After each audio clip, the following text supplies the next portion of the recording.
out. Oh. She's gonna run in here and pout. Come here.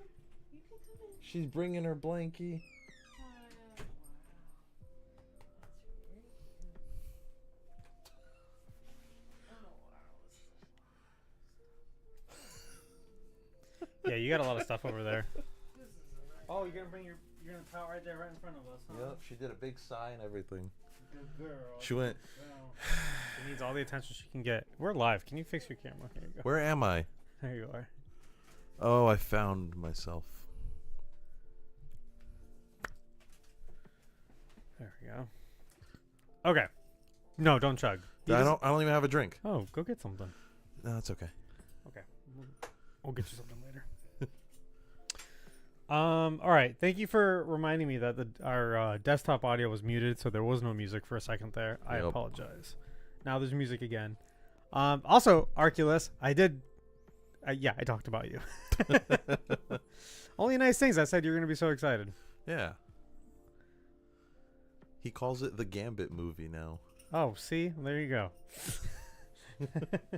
He loves it. Pod. Perfect. Alrighty. I'm just alone with my thoughts. Now chug. He still doesn't have anything to chug. Yeah, air? I mean, he's a new person now. He's not a chugging person. I chugged water earlier. That's really responsible of you. I commend you. That's good. I did something good. Alrighty. Alright, peanut gallery over there. What? I'm not allowed to chuckle at my friend's joke. Yeah, you can chuckle. How's your corner over there? It looked a little messy. It looks dark over there. Dark. Yeah, here's the thing. I realized what I have to do is on my iPad, so I actually don't need to be in here. Wow. Y'all switched around the chairs. Wow. So I was like, I have to be in here. Yep. But now I'm sweating. It's really hot. So leave. I feel bad. Why are you feeling bad? We don't need. I mean, I love you, but we don't need you here. Well, Whoa. then Berto can have my chair. Okay. Okay. Get me out of here. Fine, let's go. Can you take this Okay. chair out then? Yeah, because we made him carry this. Yeah, He carried it that all was the a way. lot in of here. hard And work. I felt that's why I was gonna force myself to stay. She don't want the guilt. Oh, Kaya, what are you doing? She's confused now. Okay, take your blankie outside.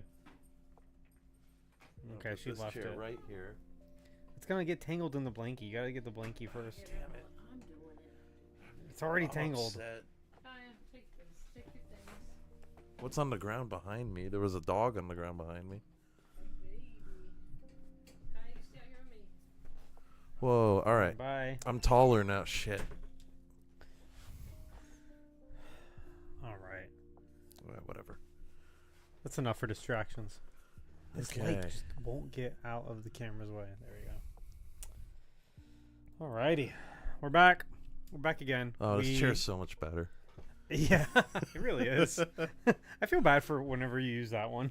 It's like, and I'm like Yeah. a whole foot shorter. Yeah, it's fine for like dinner. Yeah. That's basically it. We'll probably get new ones. What a week, man. Yeah. We already streamed. We streamed with Blake.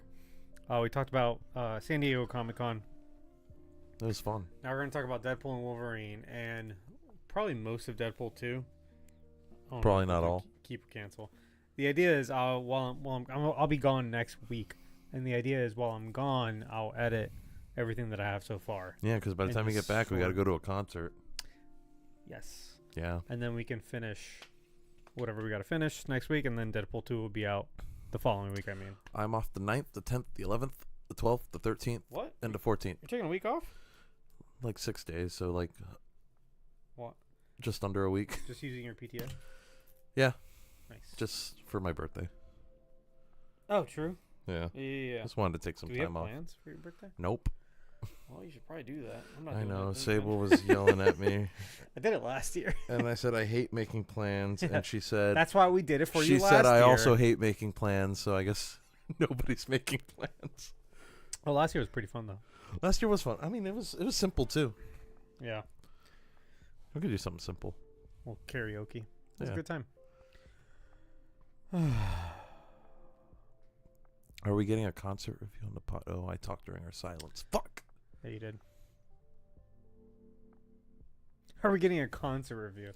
I need to listen to some of those bands that we're gonna go see. Whoa. Oh, they pushed the concert back 30 minutes. That's perfect, actually. That's great. Yeah, That's a good thing. that's a good little extra because it was early. It was at like 5. Yeah, I was like, ugh. Yeah, now it's at 5:30. We gotta leave at like 3. I mean, I guess we could still leave early and hang out at Disney Springs. I'm gonna work from home that day. Okay. So I'll be I'll be done at 3:00. Oh, okay. Yeah. Cause I should really have the day off, but as a consolation, I'm just gonna work from home. Take the day off? Well, because I don't know how that works, and I know to be honest, and I might end up getting it because I'm gonna go see. So I'm going to Madison, Wisconsin. You. I'm leaving Sunday, as in 2 days. Yeah. 3 days, and then I'd come back Thursday night. Okay. At like midnight. So Friday morning, basically. So then I don't want to that's like 5 days of work right there. That'll be gone, and it's just constant events, even in the evenings. It's like networking events and stuff like that. Mm-hmm. So then by the time I get back, I'm gonna be like, I don't want to go into the office. Right. The office is an hour away, and so I'd have to get up early and whatever. So it's like I'm just gonna work from home. But while I'm there, I'm gonna see my boss because she works up there. You're like, hey, can I just get the day off the day after I get back? If she tells me like just take the day off, like you basically traveled all Sunday, then whatever. And if not, then I'm still gonna work from home and just take it easy. And after we have a meeting, Friday at 2, and so every week. Okay. So once that's done, which is usually like between 30 minutes to an hour, then I'm gonna be like, see ya. I'm home and I'm going to Disney Springs. Whoa. Test. All right. Check. Sorry, I just realized that it's kind of small, the wavelengths. I don't know if I need to turn my feet up. Maybe you just need to zoom in. No, they are kind of small, actually. Kind of small. What if I'm like right here? I'm gonna lift the desk, you guys. We'll be right back.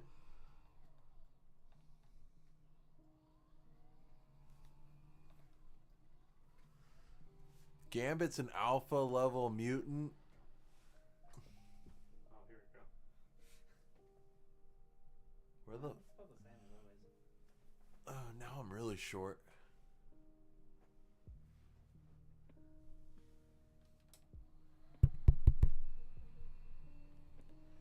Okay, we're back. We have a standing desk. By we, I mean me. Check. If it's not obvious. So it's kind of nice because all my cabling is underneath the desk, so I just can raise the desk up and then so great. Manage your cables. Yeah, I don't have to bend over at all. All right, I think we're okay. Yeah. Are you ready to get started? Yes. Cool. Arculus, what's on the ground? Concert. Gambit is an alpha level. That's the second level, right? Goes Omega and then Alpha. I think so. Could Gambit blow up the planet? Could he charge the planet up and then blow it up? Would it take him a year to do? He's just sitting there like a Goku Super Saiyan power up. He's just for a year. Gambit can destroy the known universe. He had to be nerfed. Who nerfed him? The writers or something in universe?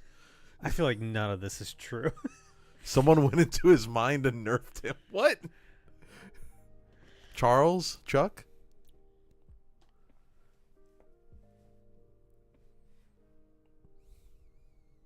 That always creeps me out because it's the same thing as the going live. We're live. It's okay. Oh, okay. Sup, nerds? Hey, RL Skill. Hey, what's up? What's going on? Someone went into his mind and nerfed him. That's such a Marvel thing to do. That's such an Xavier thing to do. Yeah, true though. Didn't he try to do that to Jean? Probably, right? Which is what created the Phoenix? No, the Phoenix came from space. Yeah, but in the movie. Independent from... oh, yeah, I think unlocked it or something. Yeah. Heavily lobotomized. Gambit got a lobotomy and it heavily nerfed him. Not related to Xavier. Oh, wow. Whoa.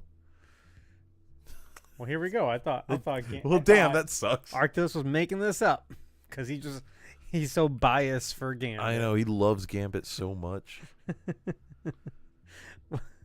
Mr. Sinister. Okay, you know what? Wow. That checks out. Wow.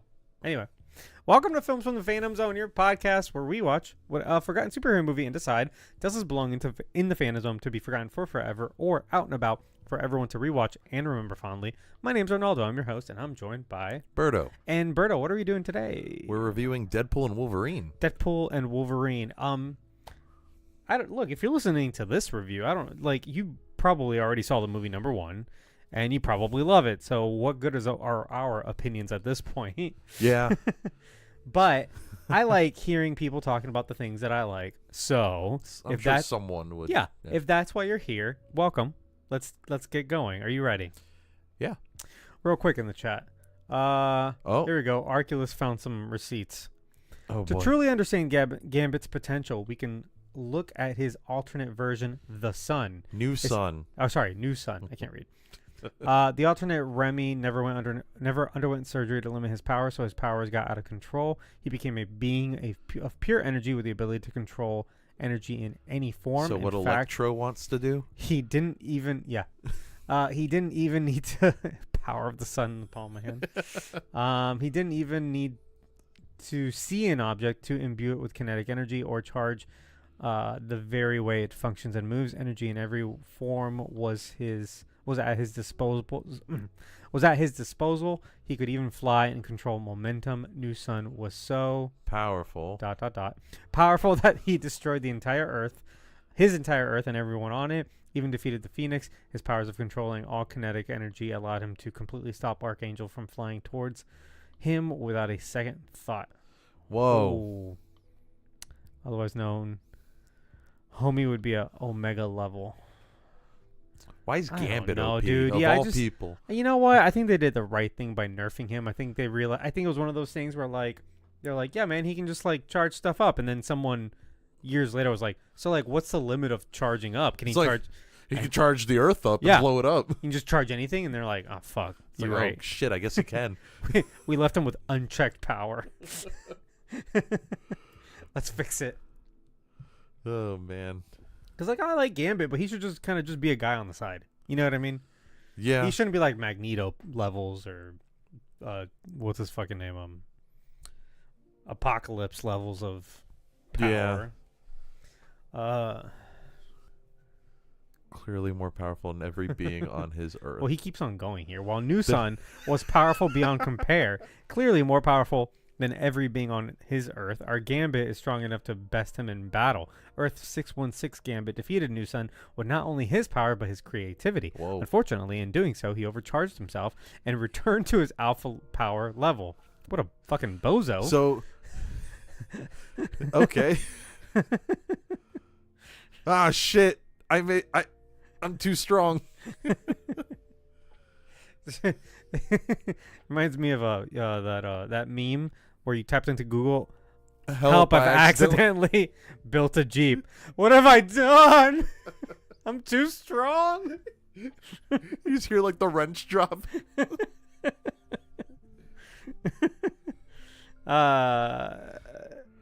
Or the other one was.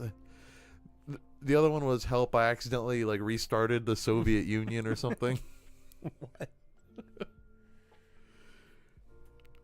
I want you to look taller than me. What? That's because of the camera angle. I'm allowed to be tall sometimes. There. We look like equals. Whoa. We have what's called in the sales world equal business stature. Oh, okay. So nobody towers over the other person. Yeah, you don't want to take shit from anybody or if you're trying to make a negotiation. Anyway. Loved his helmet. I have things to say about his helmet. Who, Gambit's? Yeah. It has the same issue that the Falcon costume Yeah, it's a face had. sock. Yeah. I don't love it. But does Gambit like beignets, you think? He probably thinks they're overrated, like most people from New Orleans do. But I bet you he loves gumbo. It's like a tourist thing, yeah. Wait, this is the wrong chat. I mean, I didn't finish my notes, so I need to find all the things that I've typed out before. Oh, all your thoughts, basically. Yeah, because those were my thoughts. There's so many memes in here now. I know. I like how basically this entire movie is leaked Really is. I've been watching so many clips on like TikTok. on like TikTok, yeah. and it's They're like just all full scenes. pirated clips. Yeah, Yeah. someone like recorded the whole movie and now it's all over the internet. Somebody in our Discord, I don't remember who said it, but they said like the entire movie's on YouTube. I bet. No, surely not anymore. No, but- it's probably taken down by now, but.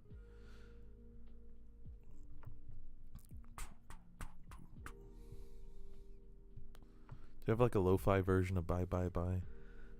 just put it on repeat.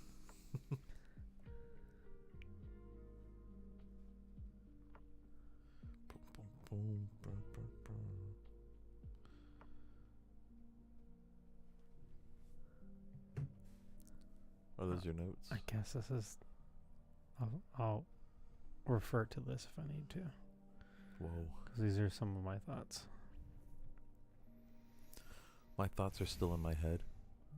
Well, not everyone is as talented as you. I Berto. know. I'm really good at remembering what's in my head.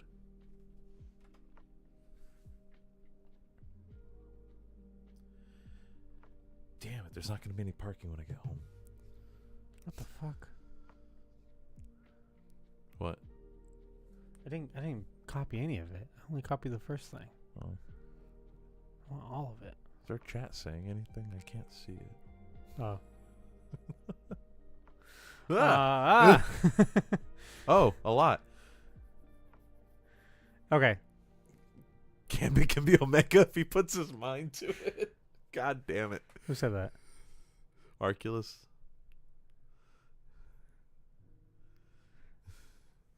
Do I listen to podcasts live or save it for the morning drive to work? Why not both? ¿Por qué no los dos? I said that with like a white accent, by the way. Because this will be a lot of us talking to you guys too. Yeah, man. X-Men 97 literally has him making beignets in the first episode. I haven't seen 97. I've only seen 94 or 92. Whatever year. Word. Oh, it's 92. So a lot of people I know from New Orleans will say that like what's that place called that makes the beignets? New Orleans. No, in New Orleans, a very famous spot. They said that's overrated. Oh. It's just for tourists. Is it the place that Fred eats the beignets from in Scooby-Doo Zombie Island? 100%. Oh. McDonald's. I haven't been to New Orleans in a very long time. I've been 3 times when I was in college, and I haven't gone back. I've never been to New Orleans. It's so I've cool. driven through Louisiana, but we didn't stop. New Orleans in is New very Orleans. cool, and I would love to go back, but I just have not done so. It's like one of those cities in America that makes you feel like you're in Europe. Like it just doesn't feel real. Oh, wow. You're just like, what is this place? Is the other one Miami? No, I was actually gonna say Wait, that makes you feel like I was you're gonna in say Cuba. Charleston. Charleston? Yeah, Charleston, South Carolina. Hmm. You ever been to Charleston? No, I've been to Greenville. Charleston's like one of the 4 oldest cities in America, so it has a lot of history. Arculus said Chucktown is Chucktown. cool. Yeah. Huh. Oh yeah. It feels like you're in like I don't know, like a little old village in like England or something. Do they call it Chucktown? That's the first I've ever heard of it. Or is this like a Charles joke? A Charleston joke. Charleston joke? Well, that makes sense. Like Charleston, Chuckston. as in like town of Charles. Chucktown. Yeah, Oh, that makes sense. Yeah. I wouldn't be surprised If you're if doing a that's right. Yeah. nickname, yeah, that does make sense. That's a good one. He's been there for an HGTV show. By the way, HGTV went to my hometown and like Move that bus. I was on one of those actually. I was in an episode of Extreme Makeover Home Home Edition. Edition. Yep. Ty Pennington. Yeah, I didn't get to meet him. I saw him from a mile away, and I was like, hey. Why do I feel like he's an asshole? He seemed fine. Oh, he was also with a Ty Pennington. Was Was he an asshole? Did you get to meet him? He's really He's nice. really nice. Oh, okay. He seemed nice. He was just like in producer mode with us. Oh, okay. Because like when like they talk to like they do all the close-ups and they talk to the family and stuff, Mm-hmm. and there's like the crowd behind them, like the town. Okay. The town they're not mic'd up. Like there's no speaker. Right. They're mic'd up for the camera, so like we don't hear them. So like before they shot that, Ty turns around and he's like, "Hey, this is an emotional part. So like don't cheer. Like don't look happy."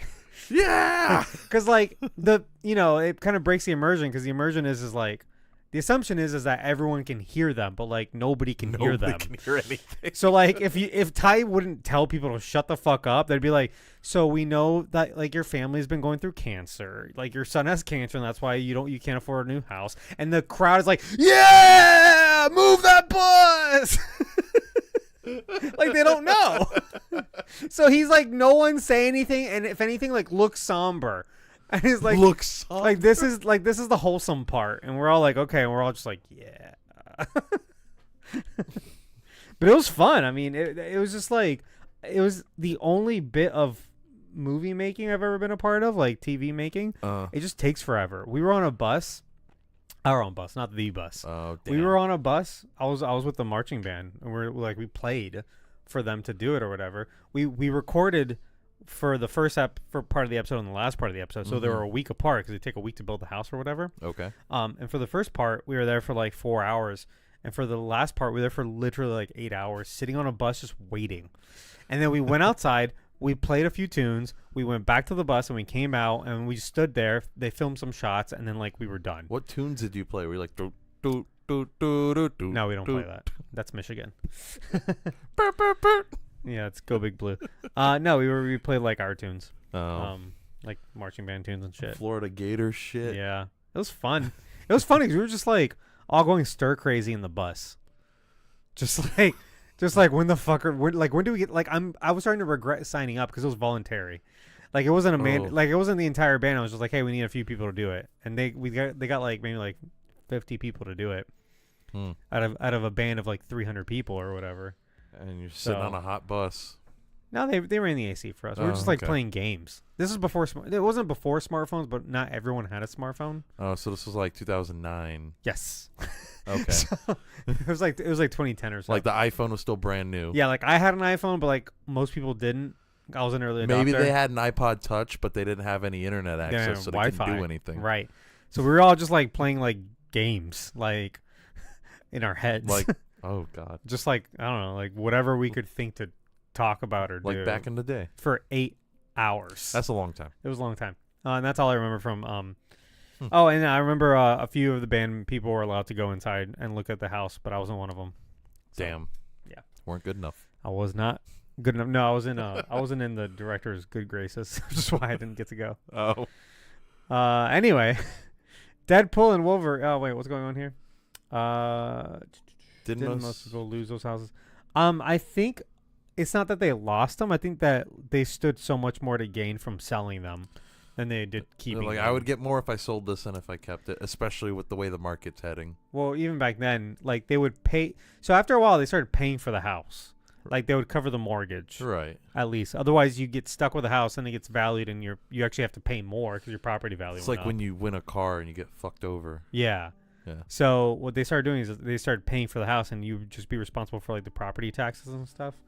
But even then, it was like they built this like $1 million house. Right. You know what I mean? And it's like, yeah, it's a nice place to live, but I could sell it and get a decent house. Make like, $750,000, and now that's in my pocket. And I'm back into like the same caliber house I was before. Like most of the time, people are just better off with money. You know what I mean? Yeah. But the TV shows makes the TV show's fun. Makes for good TV that you build a house and you pretend like that's what they need. Was it in Louisiana? No, it was in Gainesville, Florida. Yeah, he's a Gainesville Gator. Yeah. It's an inside joke. My brother-in-law didn't know who the Florida Gators were. He was like, "Oh, like Gainesville Gators." He said it so serious too. He was like, "Who's playing? Is it the Gainesville Gators?" Which I mean, if you don't know, it sounds right. It's funny. I've never heard anyone say that before, though, like ever.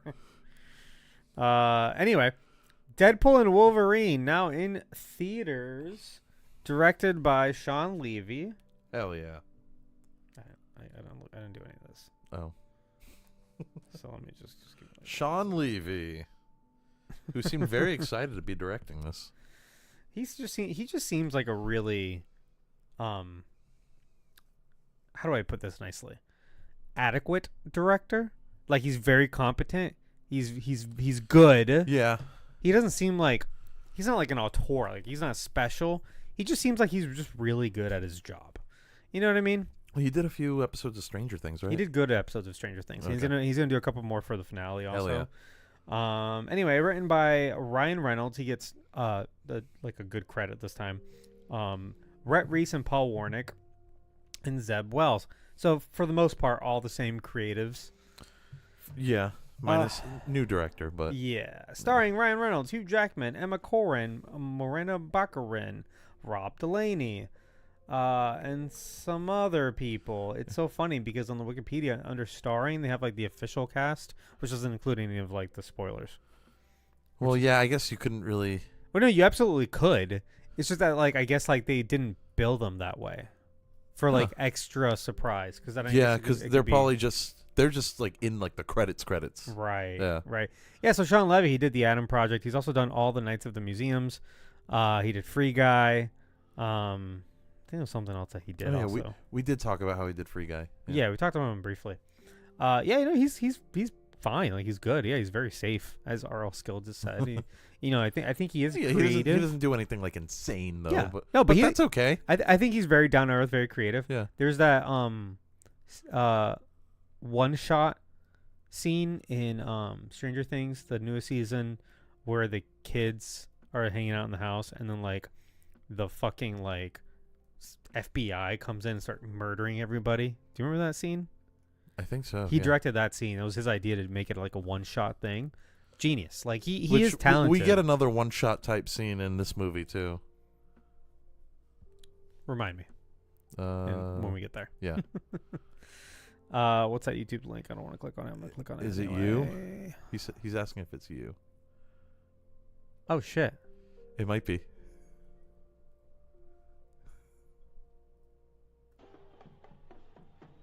Is that you? No.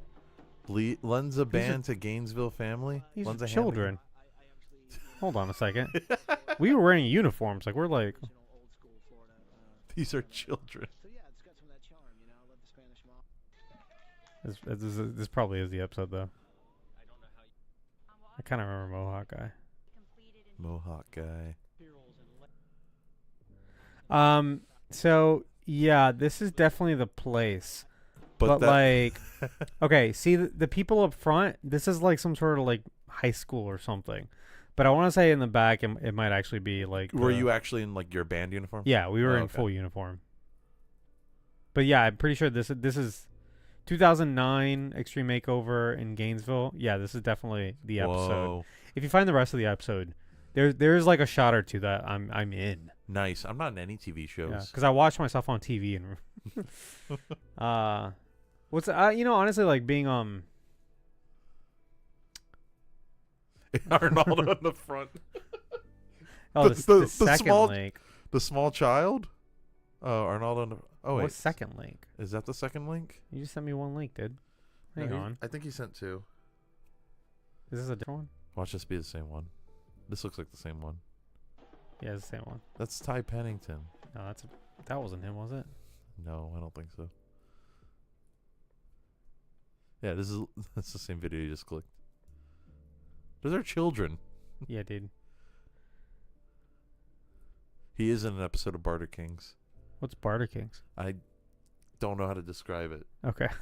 Like Pawn Stars, but not as popular. Oh, whoa.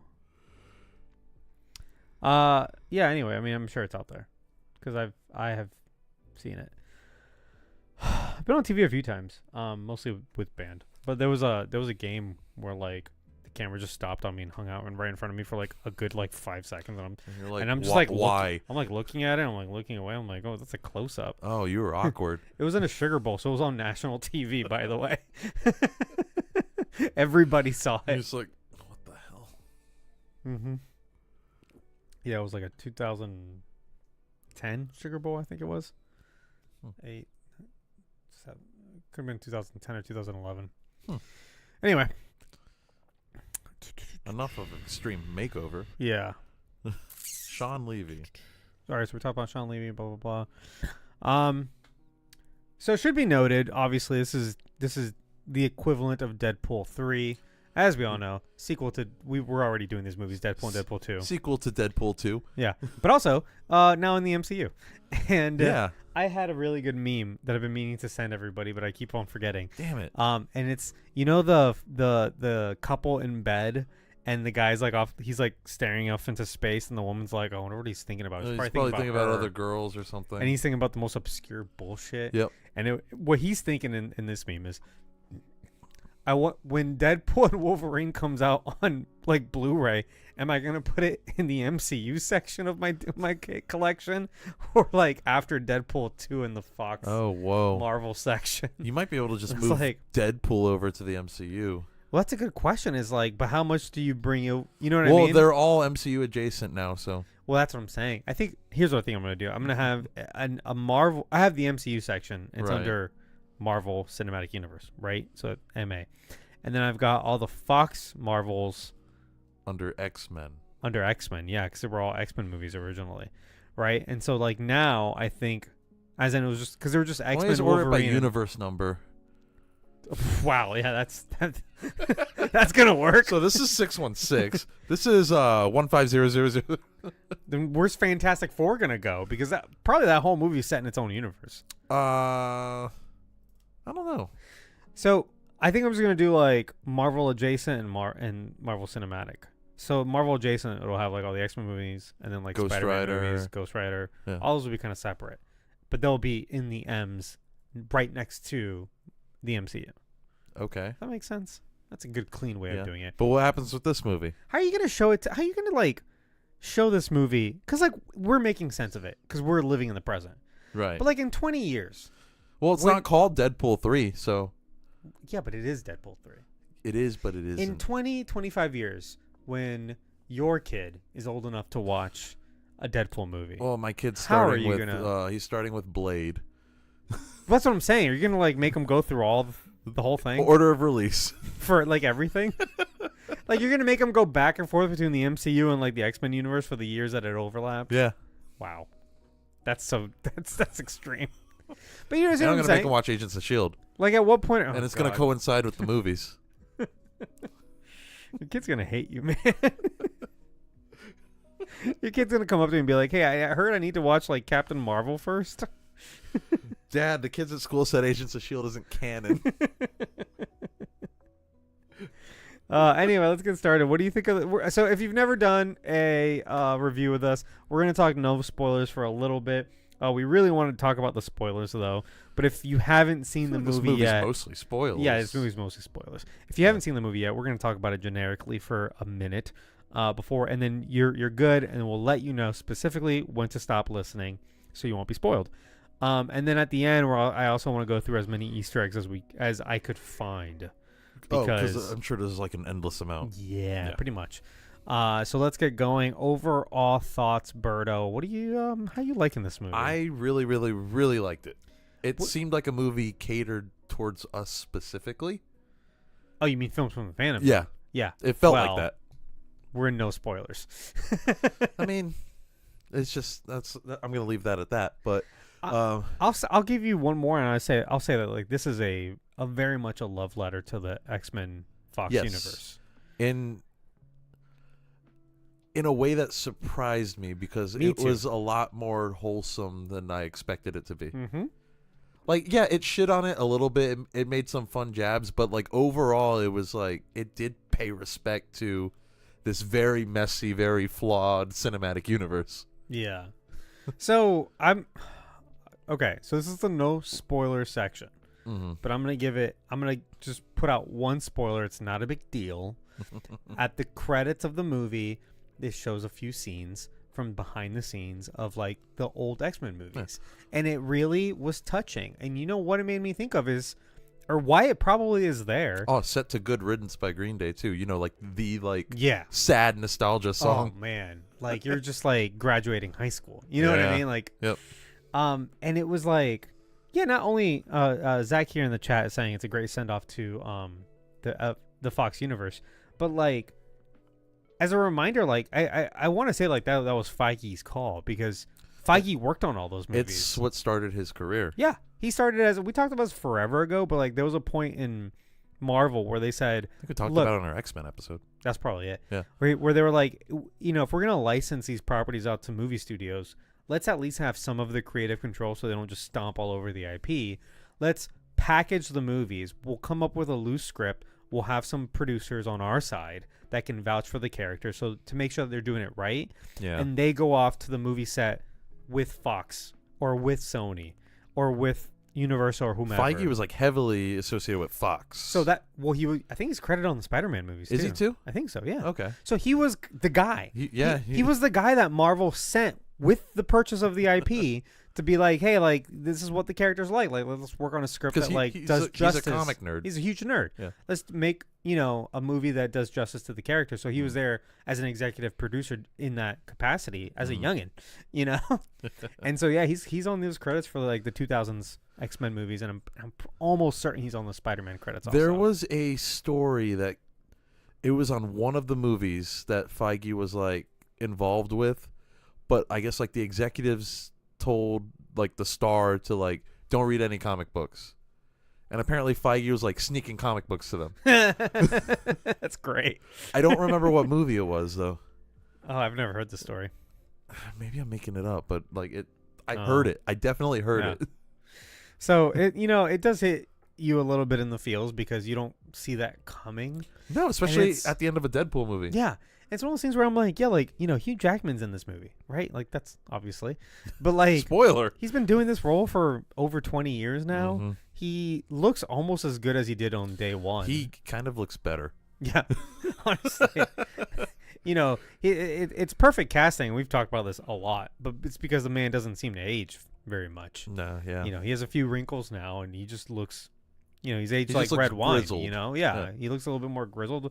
A little bit more chiseled, a little bit. I mean, it's still Hugh Jackman. But yeah, but seeing him on like the day of, and I heard a lot of interviews about how nervous he was going in on the day, like on like the first movie, and how this was gonna work. And now it's just like the character. He's like, oh, I hope be people don't else. think I'm dumb. Yeah.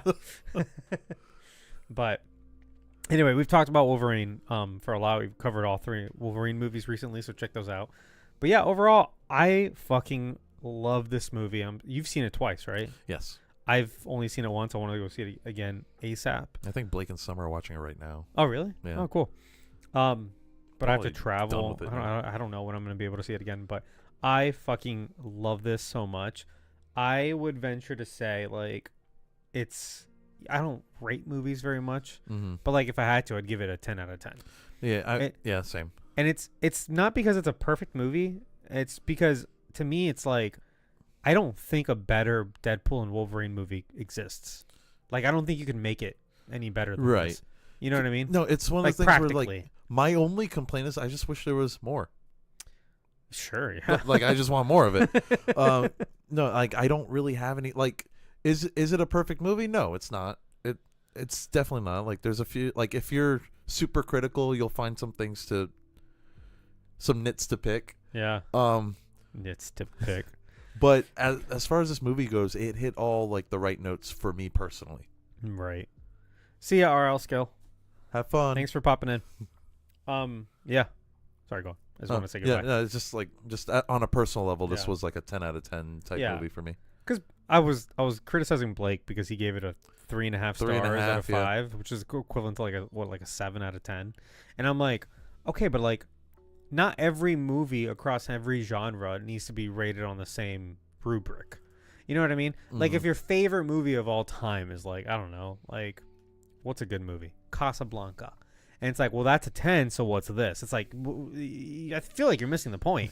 You know what I mean? Because it's like, if I went to go make a Casablanca level film and I come up short, then I would hope that someone would say, well, this is like a 7. But like, that's not what they're doing. They're making a Deadpool movie.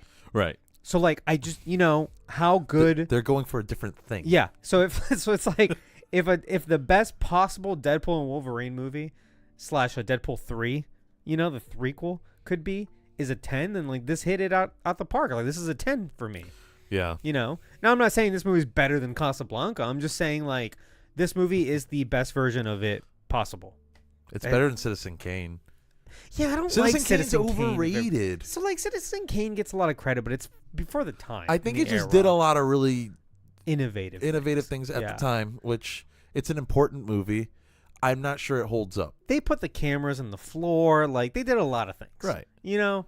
But, like, I mean, I've seen Citizen Kane, like, twice, and every time I'm like... pioneered a lot of stuff, but, like... Yeah.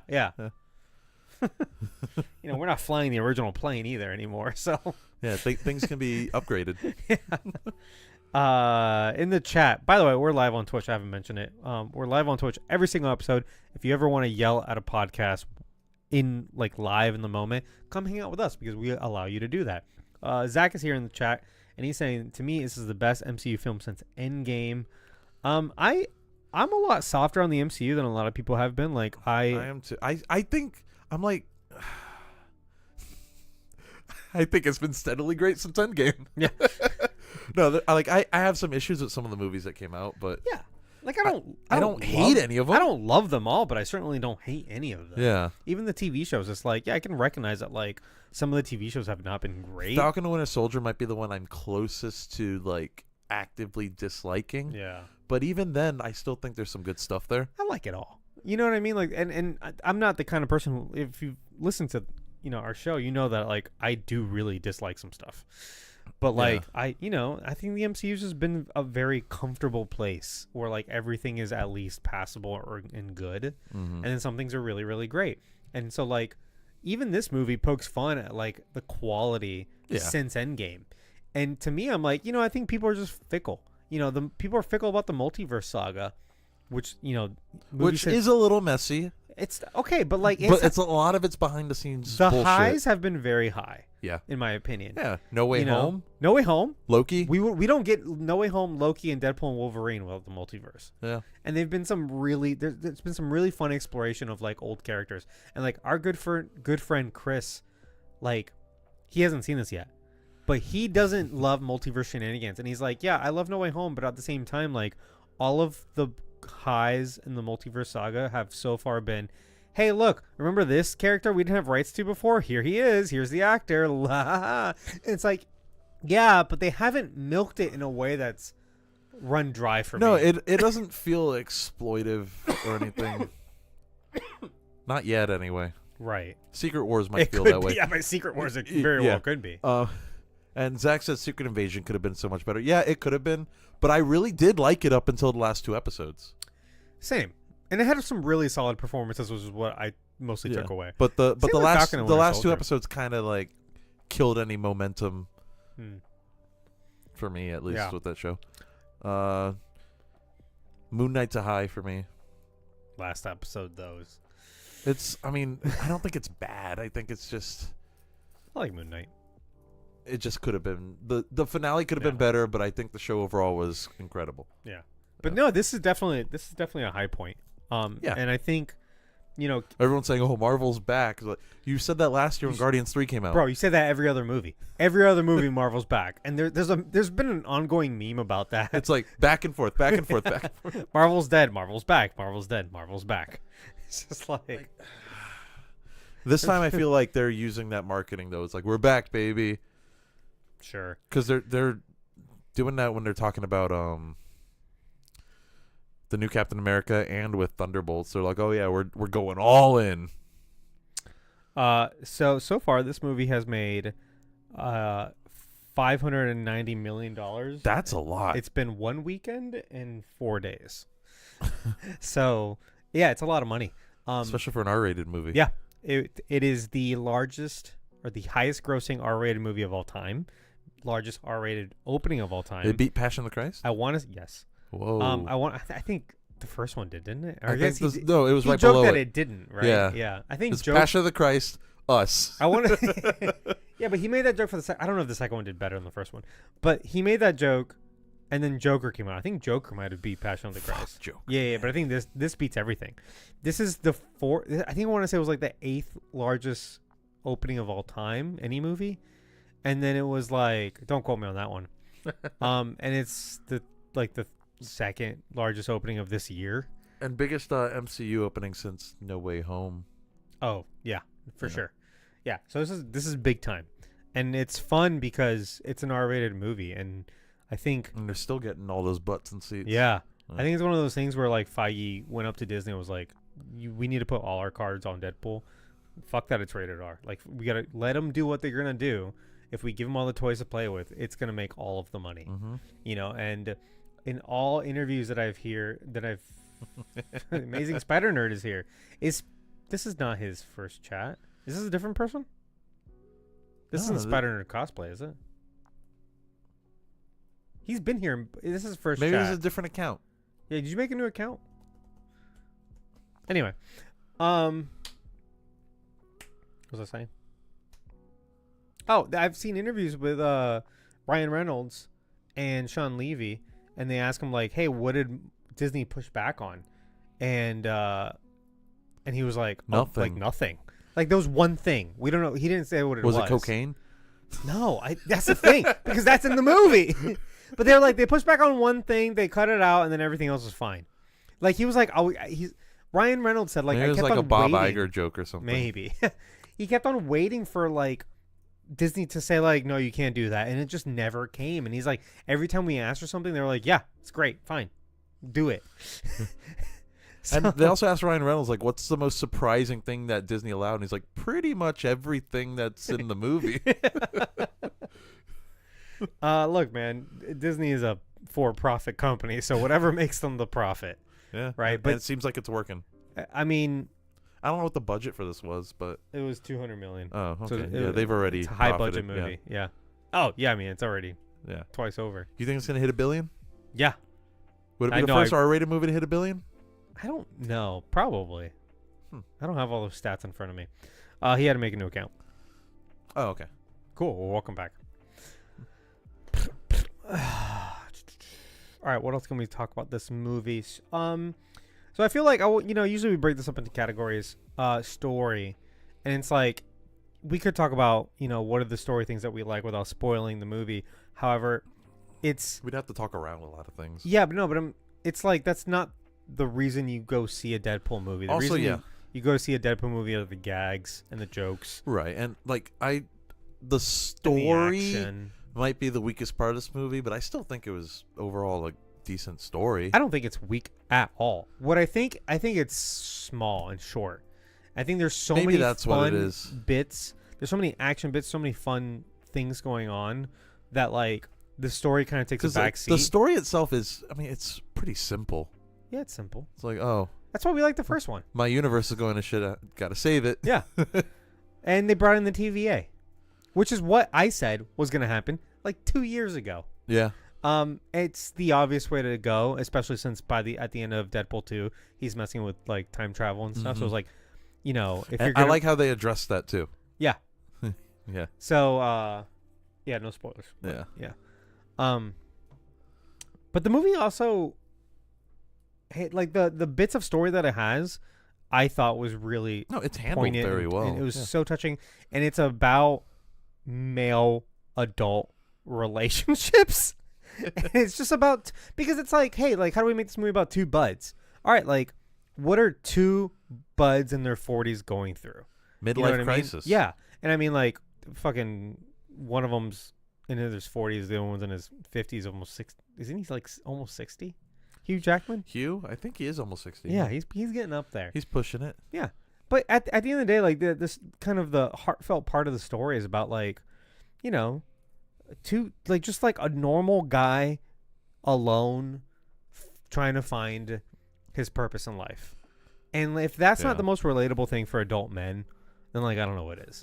Like I think if it's so easy to miss that stuff because you're laughing so hard at how fucking hilarious this movie is, because I don't know if I've laughed harder in a movie ever. Right. Like honestly, this movie is so enjoyable and so rewatchable. But it's so easy to miss that stuff. But you told me that you shed a tear. Yeah.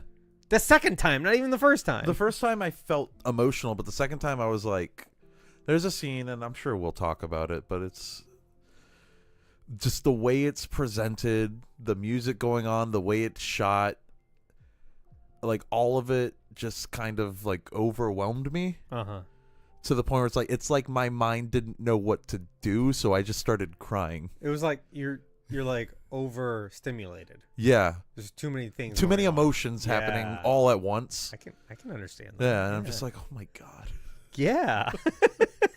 Because it wasn't like sad tears or even like happy tears. Just like, this is like, it's just like, I don't know what's happening to me right now. Yeah, but like that also doesn't happen without like you understanding the characters Right. through many like a dozen other films. And it's like specifically Wolverine. We've been following him for over 20 years. 24 years. 24 years. That is X-Men most of my life. 2000. Yeah, that is still a majority of my life. It's the majority of my life. It's definitely most of my life that I can remember.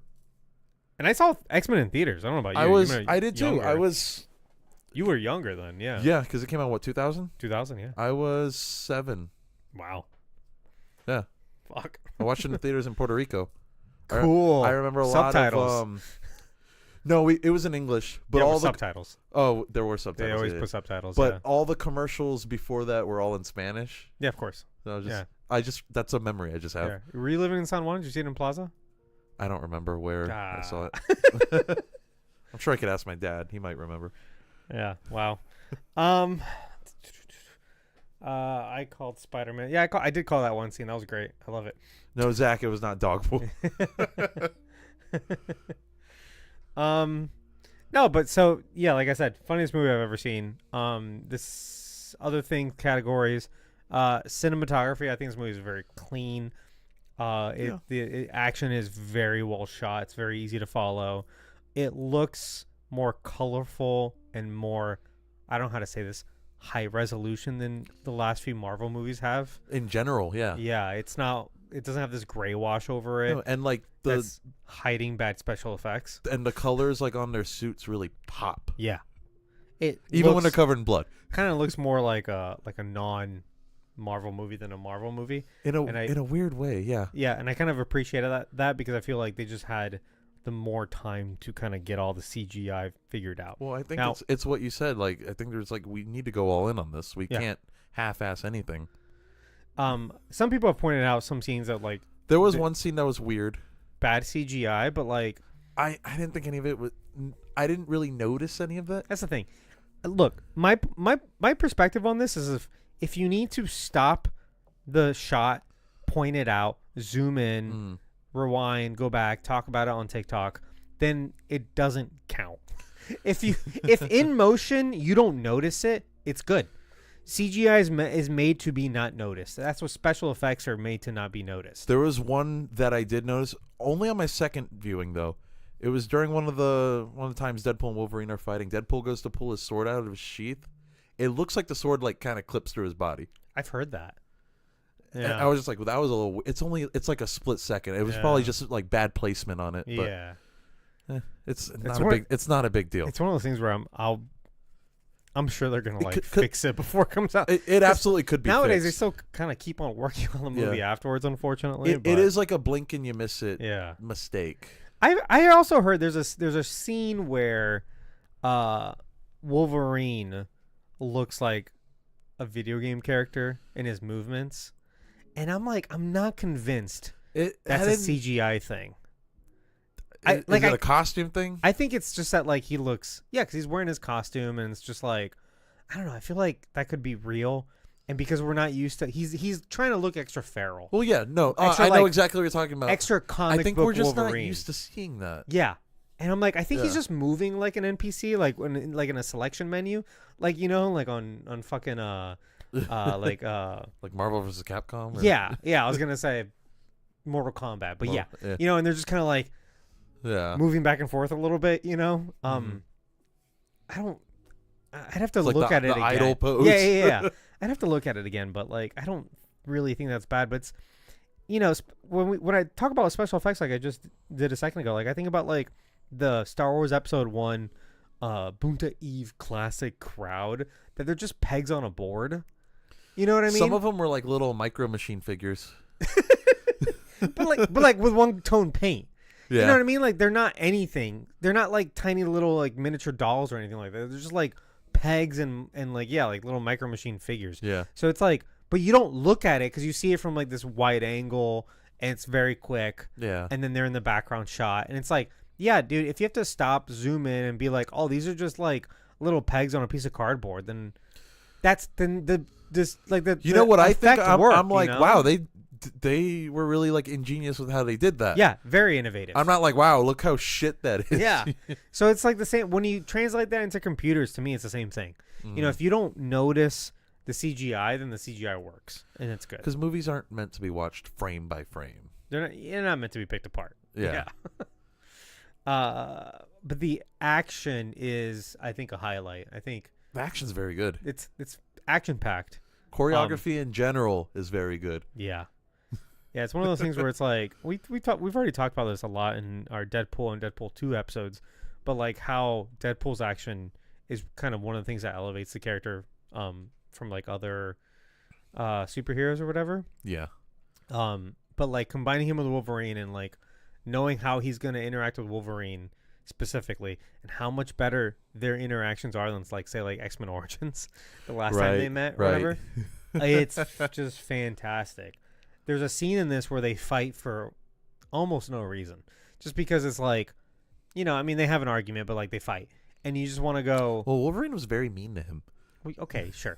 But you just want to go, hey, like this is a fight scene for the sake of like filming a fight scene or whatever. Right. But it's so fucking good that you forgive the fact that like maybe this didn't need to be in the movie. You know what I mean? Yeah. Now, I think it absolutely needed to be in the movie. But like if you were if you know, were overcritical about it and you think like maybe like you didn't need this action scene, like it's just that good.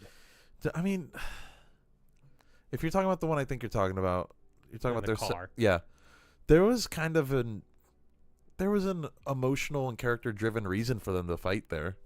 No, I guess you're right. It wasn't just like but they fought all right, let's fight. But they fought a bunch of times in this movie. The first time they fight, he's like, all right, let's fight because this is what the fans want. Yeah.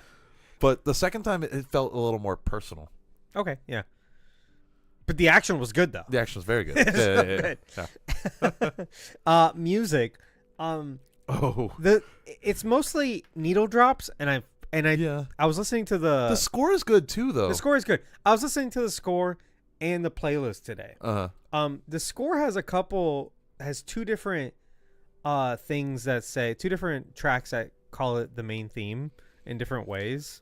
Isn't one of them called Deadpool has a theme? Yes. Yeah. As in like he didn't before or whatever. I thought that was funny, and it's really good. And it's kind of this kind of touching. Again, he has an emotional arc in this. Yeah. But then all the licensed music is just so hand-picked and perfect. Yeah, it's like for James multiple Gunn reasons. level of good. Yeah. You know? And when we get to the spoilers, I'm sure we'll talk about some of the songs one song specifically. But sure, yeah, that one's not in the trailers, but the main song, which in my opinion is Madonna's Like a Prayer, is in the trailer. That's in the trailer, and there's a version of the song that plays in the movie. I can't fucking find it anywhere, but it's like it's not out? No, but it's like it's not on the soundtrack? Not that version. Oh, interesting. Yeah, but it's like enhanced with like an orchestra and a choir, and it's so good. Yeah, no, it is. And I can't find it anywhere, and I am pissed. Okay. I would love for that to be released because they had to like apparently Madonna doesn't license a lot of her music. No. They had to like go to her house and shit. They met with her and talked about what they were gonna do with the song, and yeah. I'm amazed that like that worked because they're gonna go over there and pitch like, okay, like here's the thing, like you know you made the song 30 years ago or whatever, however old, 20 years ago, however old the song is. It might be closer to 30, honestly. Yeah. And now we're going to play it, you know, and Deadpool's going to kill a bunch of people. Like, how do you sell this and have Madonna Here's go like, the thing, that song works very thematically it does. with the movie. Yeah, I know, it's good. Like if you're listening to the lyrics, like even on like a fun level where he like calls himself Marvel Jesus, it kind of works on that level too. Oh, true, yeah. But like just the journey that Deadpool goes through, like that song connects to that very well, and Wolverine for that matter. Yeah, well, they have similar arcs. Yeah, that's why they're such good buds in this. Oh, ad break. Ad break. Oh shit! Then did they play that at Comic-Con? It was in the trailer. It was in the first trailer. It's on TikTok. Oh, they're having their own conversation. Sure it is. It's so good. I need the movie version of my life. Oh yeah, Like a Prayer. Yeah. It's an important scene mainly because of how Wade reacts to what Wolverine says in Van. Yep. Yeah. I started backpedaling, but I'm like, okay, I don't want. We're in we're in no spoilers because you're not so- used to seeing Deadpool get like Yeah. any kind of I emotional. saw that scene again on TikTok. TikTok because the whole thing got recorded. The and whole fucking movie's on there. Hugh Jackman just does it. He delivers it so fucking well, and it's again. And he he's really wasn't like digging into well. him too. He wasn't allowed to curse until Logan, and then they realized that Wolverine should have been this the whole time. He should have been able to curse the entire goddamn time. Hey, we got a subscription because of our ad break. Wow, it worked. I'm making money because I was making money before. Zach, thank you for the subscription. We really appreciate it. You just wanted to turn off those ads. But I love that they just like figured out like, oh no, like Logan should be cursing all the time. That's what works for the character. Yeah, it does. You know, he was being held back before, and so it's like one of the best speeches that he's delivered in any of his movies. Just him yelling at Wade. Yeah, just been mean to Wade, and then he finally like shuts him up. Yeah, so good. I guess Stryker's not the one that figured out how to shut him up. Yeah. Yeah, he calls him mouth. Yeah, if you're just really mean to Deadpool, he'll just shut up. You gotta hit him on a personal level. Though. Yeah. Oh, you gotta like get him deep. Yeah. Anyway, I'm gonna save that for. I'm gonna copy and paste that in the spoiler section. Okay. Let's move on. Costumes. I love them. So fantastic. I heard you have a problem with his cowl. Well, hold on, that's a spoiler. That was in none of the marketing. But everybody knew. I heard you had a problem with part of Wolverine's costume. Yeah, they rip off the shoulder pads. That's you know what? That's in the trailer. He doesn't wear. So he has a scene with the shoulder pads on the sleeves, and then they rip the sleeves off, which is more comic accurate. But they also rip the shoulder pads off. You like the shoulder pads? His shoulders looks weird as like a tank top. You know what I mean? I needed the shoulder pads. Yeah, I liked it with the long sleeves, honestly. I liked it with the long sleeves, but if you're gonna compare it to, so he wore the long sleeves because he doesn't want to, you know, he's had melanoma before. We talked about this. Yeah. So he wants the He's sleeves. very conscious about it. So in the scenes that were shot indoors, they ripped off the sleeves, and now it's comic accurate, except they also ripped off the shoulder pads, and I feel like it needed it for balance. Anyway, I have always been critical of X-Men costumes because I've always felt that in the comics they look great because they're colorful and they're fun. And they wouldn't really translate to screen. Exactly. How do you feel about the first class yellow costumes that they have? I thought those were okay. Okay. Those are they're working their way in They're there. pushing it. They're pushing it. I'll tell you this though, and we haven't gotten to X-Men First Class yet or Days of Future Past. In Apocalypse, Their costumes are great in Apocalypse. Oof, don't like them. What? Psylocke. She's just straight out of comic. She looks ridiculous in live. I mean, I know she's hot, but like Olivia Munn is great, but like she looks so stupid to me. I think she looks out of place specifically because of the time period they chose to have that movie take place in. She's got like straps everywhere. She looks like fucking Catwoman, dude. Catwoman looks way worse. And then she's doing flips and shit. Like I don't like it. Anyway, I was okay with like the black leather ones, you know, because I was like, oh cool, they're like a tactical X-Force thing. We talked about this years ago in X-Men. The X-Men 1 costumes, it's literally leather jackets, so that's not tactical. It looks kind of tactical. They were trying. Leather jackets aren't tactical. Okay, anyway. Today, I still think it's ridiculous, but they found a really good story reason for why Wolverine is wearing that costume, and I love it. Yeah, we can't talk about it without spoiling things. Yeah, all I'm saying is that they worked it in really, really well. They did, and I loved it. I no notes, man. And I love I love the costume too. I like the costume, but you need a reason for why. You know, it's like Captain America in Avengers. It's not a great costume, but there's a really good reason why he's wearing it. Yeah, because Phil Coulson told him to. Yeah, because he really wanted the symbolism. Yeah, but then later on he gets something more tactical that works. But like, I do think his Winter Soldier costume is his best costume by far. No, Endgame. You think Endgame? I think Winter Soldier. Dude, they put in like the little scales. The scales are cool. Oh, it's so but cool. his Winter Soldier one, his tactical Winter Soldier one, is really good. Yeah, I know he wears the classic costume again in that, but yeah. Anyway, Deadpool obviously looks the same. They get him a brand new shiny costume. His costume looks a lot better actually than previous movies. It's bright. It's first brighter off, red. it looks more tangible. I thought it looked less tangible. I thought it looked more tangible. It looks Oh. like actual material. That's okay. Yeah, And sure. I like the brighter Less red CGI too. or whatever. Yeah. It was fun seeing his ass get smacked a few times. That was fun. We'll get to that. Anyway, that's it. I think we got for no spoilers. So we're gonna start spoiling the movie now. In 3, 2, 1. Real quick, let's talk to the chat. All right. Get to spoilers already. We're doing it. Spoilers for Avengers. Yeah, I know, right? Yeah, you haven't seen Avengers? 12 years ago. God, it's been 12 years. Guardians is 10 years old today. That's insane. Yep. I still remember where I was when it came out. I was a manager at McDonald's, and I was talking to a really nerdy friend who was also a manager. I was like, "Oh, you gonna go see it? I'm gonna go see it. I'll see you." What, for Guardians? Yeah.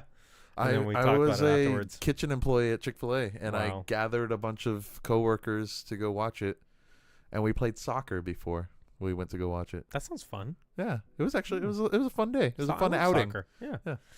Sabdrab scored a goal. says, "Oh, nice." Yeah. Sabdrab says, "I saw in an interview that said it came out at the same time as The Matrix, and they wanted X-Men in black leather." Well, Matrix kind of did set that, I but I feel like Matrix came out like a year before. the year, yeah. So it kind of X-Men adds would up. have already been in production, but that could have just cemented their decisions. Like, all right, this is Maybe. in. Yeah, I can see it. His proper name is Marvel Jesus in this film. Gambit. Gambit. Cool. We're getting there. Mon ami. Mon ami. I love the Deadpool suit, bright colors, did wonders, less panel lines, smaller eyes. The eyes were smaller. Were they? Yeah, That's not something I picked up on. but and they were still just as expressive. I love the new Deadpool suit, bright colors. They did. Oh, I You just read read that that. one. Yeah, well, it keeps on refreshing and moving up. Uh, Playing Minecraft and making Groot while wearing free The drag free drag skin skin that came out with it. Wow. was that Minecraft on the Xbox 360 perchance? Because that would have been around that time. Oh, actually no, 2014. Xbox One and PS4 was already out by then. They had the diamonds.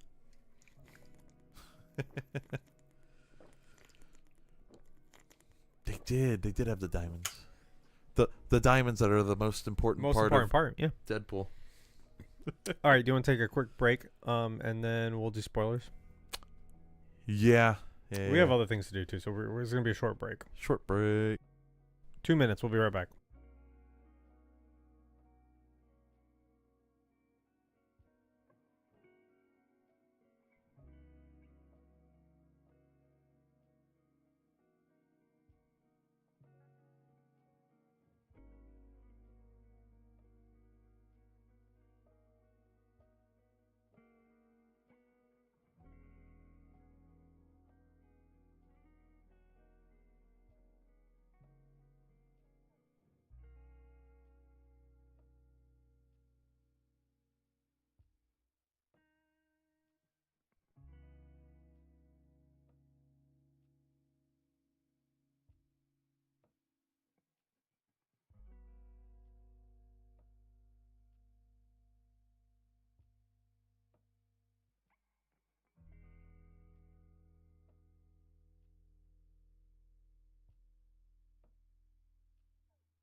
Okay, we're back.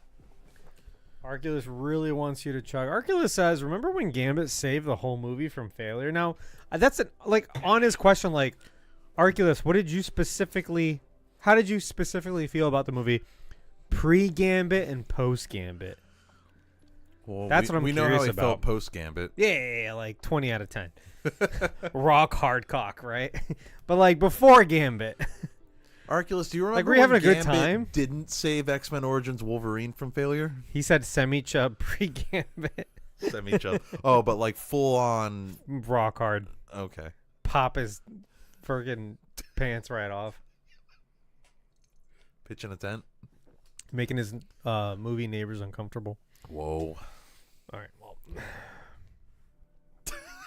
Wow. Anyway. Spoilers. Let's get going. Okay. Opening credits. Bye, bye, bye. That whole sequence. Literally perfect.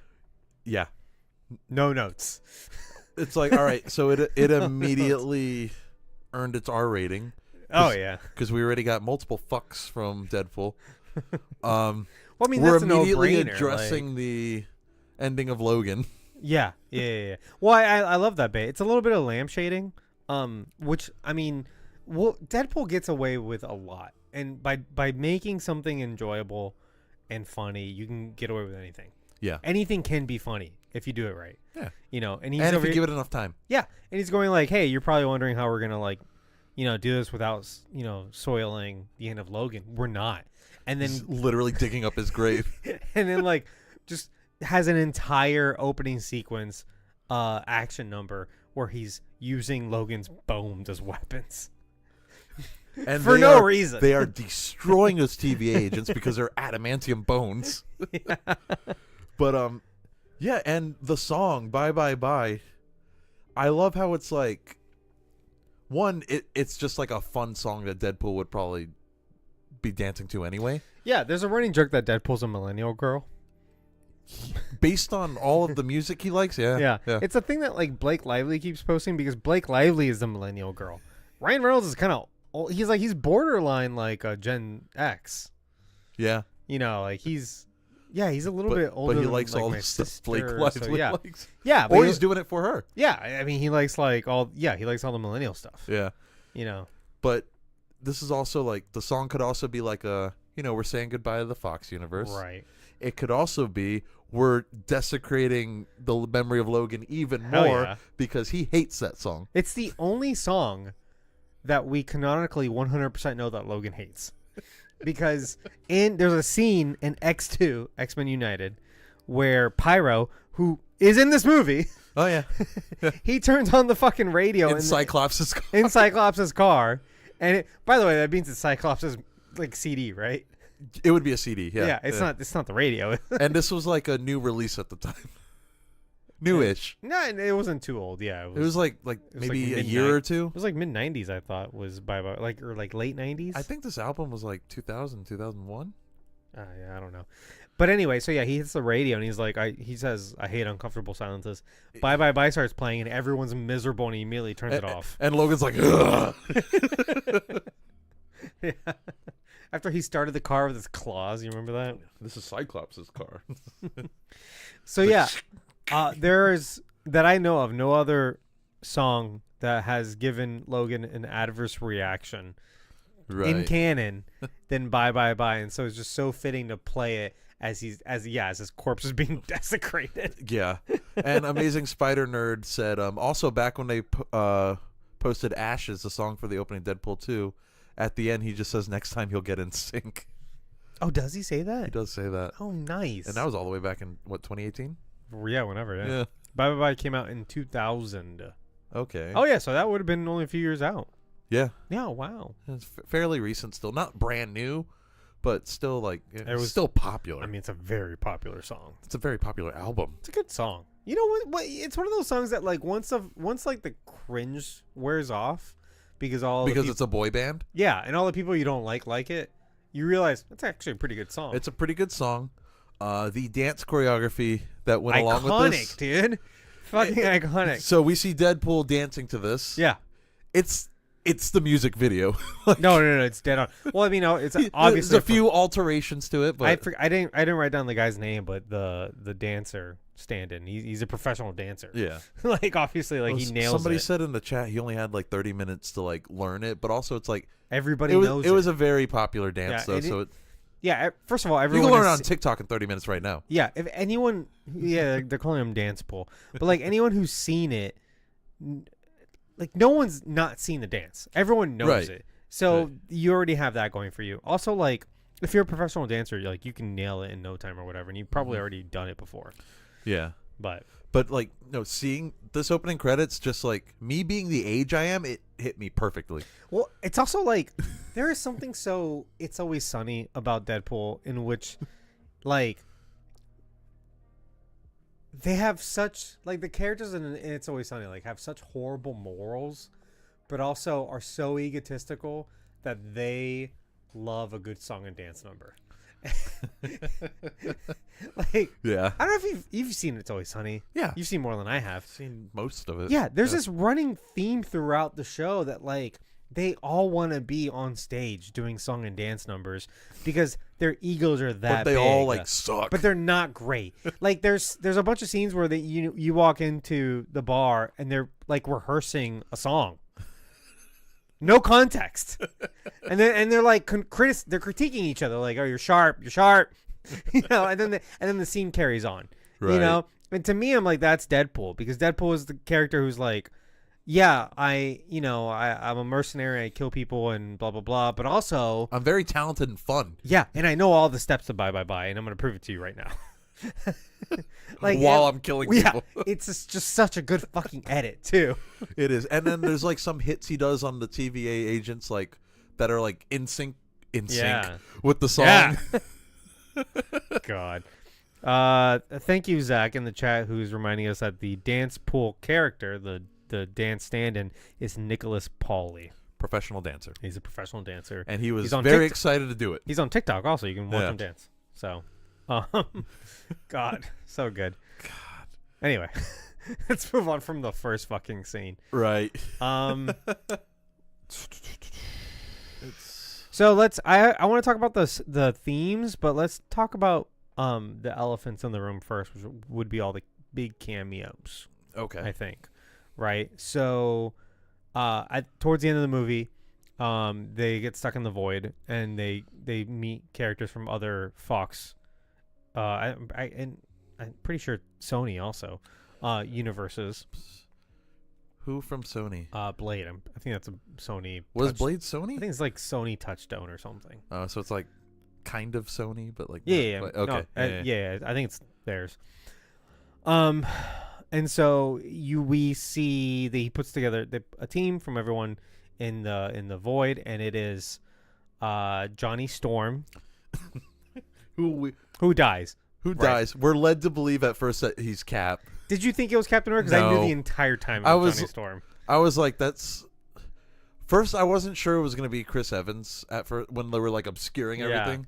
But once I saw it was Chris Evans, I'm like, that's Johnny Storm. Yeah, he's not going to be Captain. It's not going to be Captain America. and then he started like cursing right off the bat. That's what I'm saying. He said something, I'm like, nope, that's Johnny Storm 100%. I don't even like those movies that much, but I love his version of Johnny Storm. I think he's the highlight of those Fantastic Four movies. Are we to assume that the versions of these characters that we see in the Void are the versions from that movie? Yes. From those movies? Specifically. Yeah. You have to. Otherwise, it's the only way it really works. works. What's the point? Yeah. You know? It's just funny to see. Like, I'm assuming something terrible happened to the rest of the Fantastic Four. My assumption is that they all died. Were sent there and they all died. Yeah. Except for Johnny. Because he talks about how Reed used to say certain things. He was like explaining what the Void was. I guess Reed knew what the Void was. Yeah, because he's smart. Yeah. Well, not smart enough to avoid it. Well, don't forget, like, Kang is a descendant of Reed. Yeah. So. Makes sense. Yeah. Anyway. He was fantastic. And it made me so happy to see him. And he got to just be Chris Evans, basically. He did, yeah, because the Boston accent came out and everything. Yeah, if you don't know, if you've seen enough like Chris Evans interviews, you realize like he is Johnny Storm. Yeah. Like that is literally who he is Yep. as a person. He's just a really good actor, and he can act like a very nice, he's not down to Captain earth America. guy. He is Johnny Storm, the Human Torch. Mm-hmm. So that was fucking fantastic. Or Lucas Lee from Yeah, Scott I was gonna Pilgrim. say same character. Yeah, same page. My I think only complaint is that like he's a fire guy, And he attacked Pyro. and yeah, That and was dumb. and like Pyro wins. Come on, Yeah, is Pyro really that powerful? He might be. is he? I don't remember. I feel like a lot of the X-Men are like secretly overpowered. So Pyro's the same actor, same guy from X2. yeah. And he's in 3 too, isn't he? Yeah. He was Yeah. in 2 and 3. Zach is saying all the Wolverine variants were amazing. We're talking about that in Easter eggs. Oh, hell yeah. And then the car park video with Chris Evans. Smart Pack. That's a good one. And John Krasinski was in that too. Yeah. All the Boston actors. All the Boston people, yeah. So he was great. Let's talk about X-23 is in the movie. Yep. She was in one of the trailers. Daphne Keane. Oh, yeah, she was that's in right. the final trailer. You told me that. I didn't watch that trailer, so this was a Yeah. surprise for me. But I found out the reason why they decided to put her in the trailer was that so she could go to the premiere without it being a spoiler. That's cute. Yeah, that's really nice of them. Yeah, she Yeah. seems really nice. She does. I really enjoyed her. As the movie was playing out, I was thinking, you can't end the movie without bringing her along also, Mm-hmm. because she got one movie. She was 11 years old. She Yeah. was incredible, and she deserves more Yep. screen time. And she is fucking perfect to join the Young Avengers group that's being formed. Yeah. So like, whatever you gotta do, bring her. Yeah. R.I.P. Jackie. Yikes. And also, Spider Nerd in the chat is saying that she had her glasses. The ones that she stole from the gas She stole station. from Logan, yeah. Or from that movie, yeah. So that's fantastic. I don't know how she got into the void, but at least she got to live another whatever. Well, it like seems 6, like 7 everybody years. from the Fox universe is just getting pruned. Yeah, it's actually meta, right? Like, Yeah. they all got pruned from their universes. Yeah. And she had some really good dialogue with Logan in this too. I know it's not her Logan, Yeah. but she was able to kind of give him a very, very much needed pep talk. So she is in the same universe as Deadpool. They are technically in the same Yeah. universe, But Logan's in the future. but she's in the future. Yeah. So something happened. So she's in a branch timeline. But also, this guess. movie still kind of plays it fast and loose with the Fox continuity, Yeah, which sure. is appropriate, I think. Maybe Yeah. that's just a universe where time is fucking weird. Yeah, pretty much. Elektra is back. So there's also a running. This was theme. heavily rumored too, and I was Yeah. still surprised. Yeah, me too. What was heavily rumored was Ben Affleck as Daredevil also, and they It made a would've- joke about it. It would have didn't been they? quite something if they were both in it. Yeah. Yeah. They probably wouldn't have been able to film at the same time, but I think they're amicable though. No, they're amicable. oh, okay. No, first of all, he broke up with J-Lo. First of all, second of all, they raised children together. Like they're amicable. Okay. Yeah, I think they would be in a movie together for a few days. You know what I mean? Yeah. Oh, hey, Blake's here. Hey, Blake. Yeah, we're live because your episode was like a special. It was a special thing. We still got to Yeah, do you're our regular. special. We still got to do our regular schedule thing. I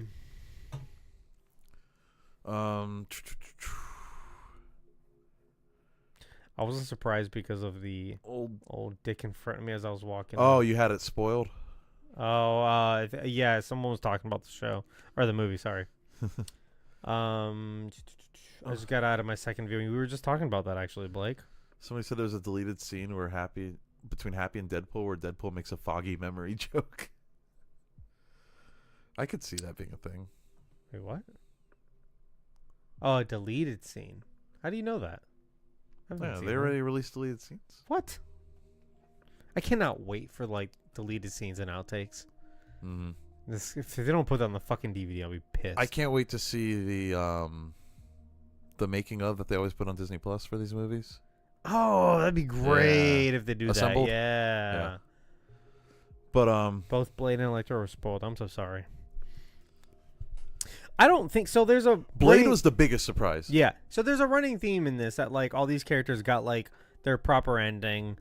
I don't really think Elektra needed an ending, but I'm fine with her in the movie. Well, you know, her movie was supposed to like go into a franchise and it didn't. Yeah, but it was awful. And at no point did I go, "Oh, her story's unfinished." You know. Right, but I still like the sentiment of it. Same. To that end, Wesley Snipes shows up as Blade. Yeah, and that like holy shit, that was surprising. What's surprising about that is that like he's sort of like a persona non grata, as in like he doesn't work too much. People kind of don't want to work. They with don't him. like him. He was famously unlikable and uncooperative. Specifically in Blade Trinity. Which is the one with Ryan Reynolds in it. And we get a fun joke in there where he goes, "I don't like you," and he's like, "You never did." So, and as a reminder, we talked about this in some other episode, I think our Deadpool episode, but like Ryan Reynolds was in that movie, and that's when a Marvel producer was like, "Hey, like you remind me of Deadpool. Do you know who that is?" And he showed him Deadpool comics, and that's I feel what like Ryan started Reynolds all was this. like, "We have to put Blade in this." Yeah, that's what started this, was him in Blade Trinity. Yeah. Because he plays a character that's very Wade Wilson. And then he went on to X-Men Origins, and we know how that ended. Right, yeah. All that's well documented. Yeah. And then probably the most surprising cameo walking in through that door is Channing Tatum as Gambit. Was that more surprising than with Yes, Blade? it I was was like, "Holy shit, they got Wesley Snipes in a movie." Okay, it's one. Yes, But it was more surprising because it's one thing to get Wesley Snipes and Jennifer Garner to like reprise these characters that they haven't done in 15 years. Right. It's another thing when a Like 20 character years. that has never existed just walks on screen. Played by somebody who was supposed to have played him for about 20 years. Yes. Like literally. So it was just, you know, and we talked about the Flash movie and how like I think that movie is pretty good and it has some weak points. And the way it handled it's like, oh, look at all these characters that like their movies ended or whatever was kind of heavy-handed and also made me unethical, but like it was still kind of enjoyable, you know. This This movie does it blows it out of the 100 water. times. Yep. It's so much better. Yep. Because like George Reeves is dead. You know what I mean? And he like killed himself basically. And like he didn't have a penny to his name and he was miserable. Yeah. And apparently And, like- Nick Cage wasn't happy with what they did. Yeah, to... but fuck Nick Cage because it's like his level of control was a little too high. Speaking of which, we didn't get a Nick Cage Ghost Rider cameo in here. Were we expecting to? He was Fox. Yeah, but he wasn't in the sizzle reel either. No, what's up with that? Like everybody else was. Fantastic Fan Four Stick was in the sizzle reel. Right, and like nobody from Are Fan you Four sure Stick. he's in Fox? It was a Fox movie? I thought it was a Sony movie. I'm like 92% sure it was Fox. I thought it was a Sony movie. Anyway. Maybe it was Sony. Look it up real quick, but I don't think it was a Fox movie. Because remember, It was like, another Touchstone bullshit. well, Touchstone is a I'm pretty sure it's a Sony property. Like a because the reason they have all that footage is because they outright bought Fox. Right. But notice that there wasn't any Blade footage in there because Blade was made by Sony. True. Let's see if I can find. Oh yeah, Sony Pictures. Told you. Damn. Because they were they also were doing Spider-Man. Remember? We talked about this Yeah. 4 years ago that they were That just was so long ago. They were just trying to copy Spider-Man. Okay, yeah. So Ghost Rider was a Sony property. Okay. Yeah. But they still could have used them. No, they could have used the character, Yeah. absolutely. But They own them now. Yeah. But I think they're saving a Johnny Blaze Ghost Rider for something special. I wouldn't mark your calendar, man. Like, I don't think that's happening. That's fine. But we have okay, Robbie Reyes. Channing It's fine. Tatum, if you don't know, he has been attached to the role of Gambit. Since X3, Okay, yeah. he was There you go. supposed to appear in that as Gambit. Yeah.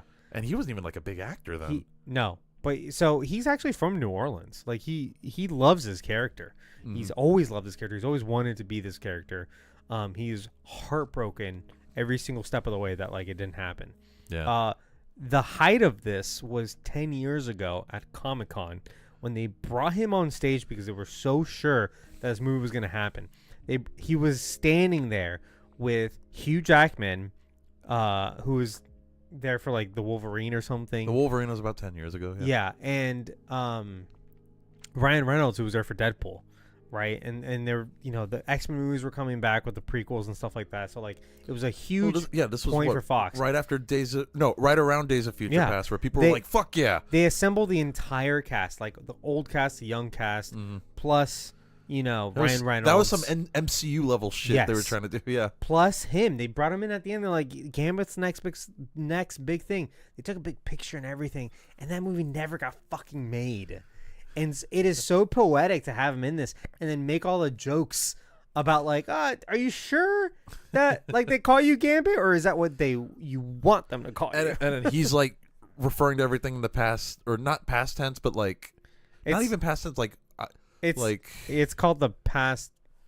I actually looked this up because there's a term for it. Yeah, it's future some past. I don't remember. It's past something modal. Because like they're talking about like past all the people we saved is like are the people we wanted to save. Yeah, the people we would have saved. Yeah, or we could have or would have or whatever. Yeah. Because he's referring to a thing that never happened. And then they're like, so you're all here in the void, and he's like, oh man, maybe I was born here. So what do you think of his costume? Because it's a little too comic accurate for me. It's very comic accurate. I know the head sock is very Gambit, but if you lose the head sock, I think it'd look a lot better. It makes his head look massive. Yeah, he looks off. Something looks off. And it's because they're going for the overly comic accurate look. I think if they had actually made a Gambit movie, he wouldn't be dressed like that. But because they still could have made a costume better than the one Taylor Kitsch had, though. Sure. Yeah. But because this is what they're doing, they're like, well, let's just fucking go all out. Why not? Like, that's the point of this, is to get crazy. And that's why we have that very accurate comic book costume. Yeah. And like, that's the time to go wild with it. Yeah. I don't necessarily love it, but I did love him. And he 100%. Was actually pretty badass in the movie too. Yeah. And I'm not a Gambit fan. I don't care. We got a Gambit fan here. We've been talking to. I was more happy that he finally got to play Gambit. Like I was like no, I was happy in him. real life for him. Yeah. Because I'm like, oh shit, it finally happened. Yeah. And then they brought him out in Comic-Con this year, 10 years later, and he wore the same fucking t-shirt he wore 10 years prior. It's a Gambit t-shirt. It was great.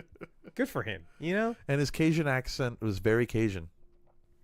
He was really good. Yeah. Yeah. It's hard to understand, but that's how that accent is. I thought it was funny that they didn't put subtitles, because sometimes they'll do that.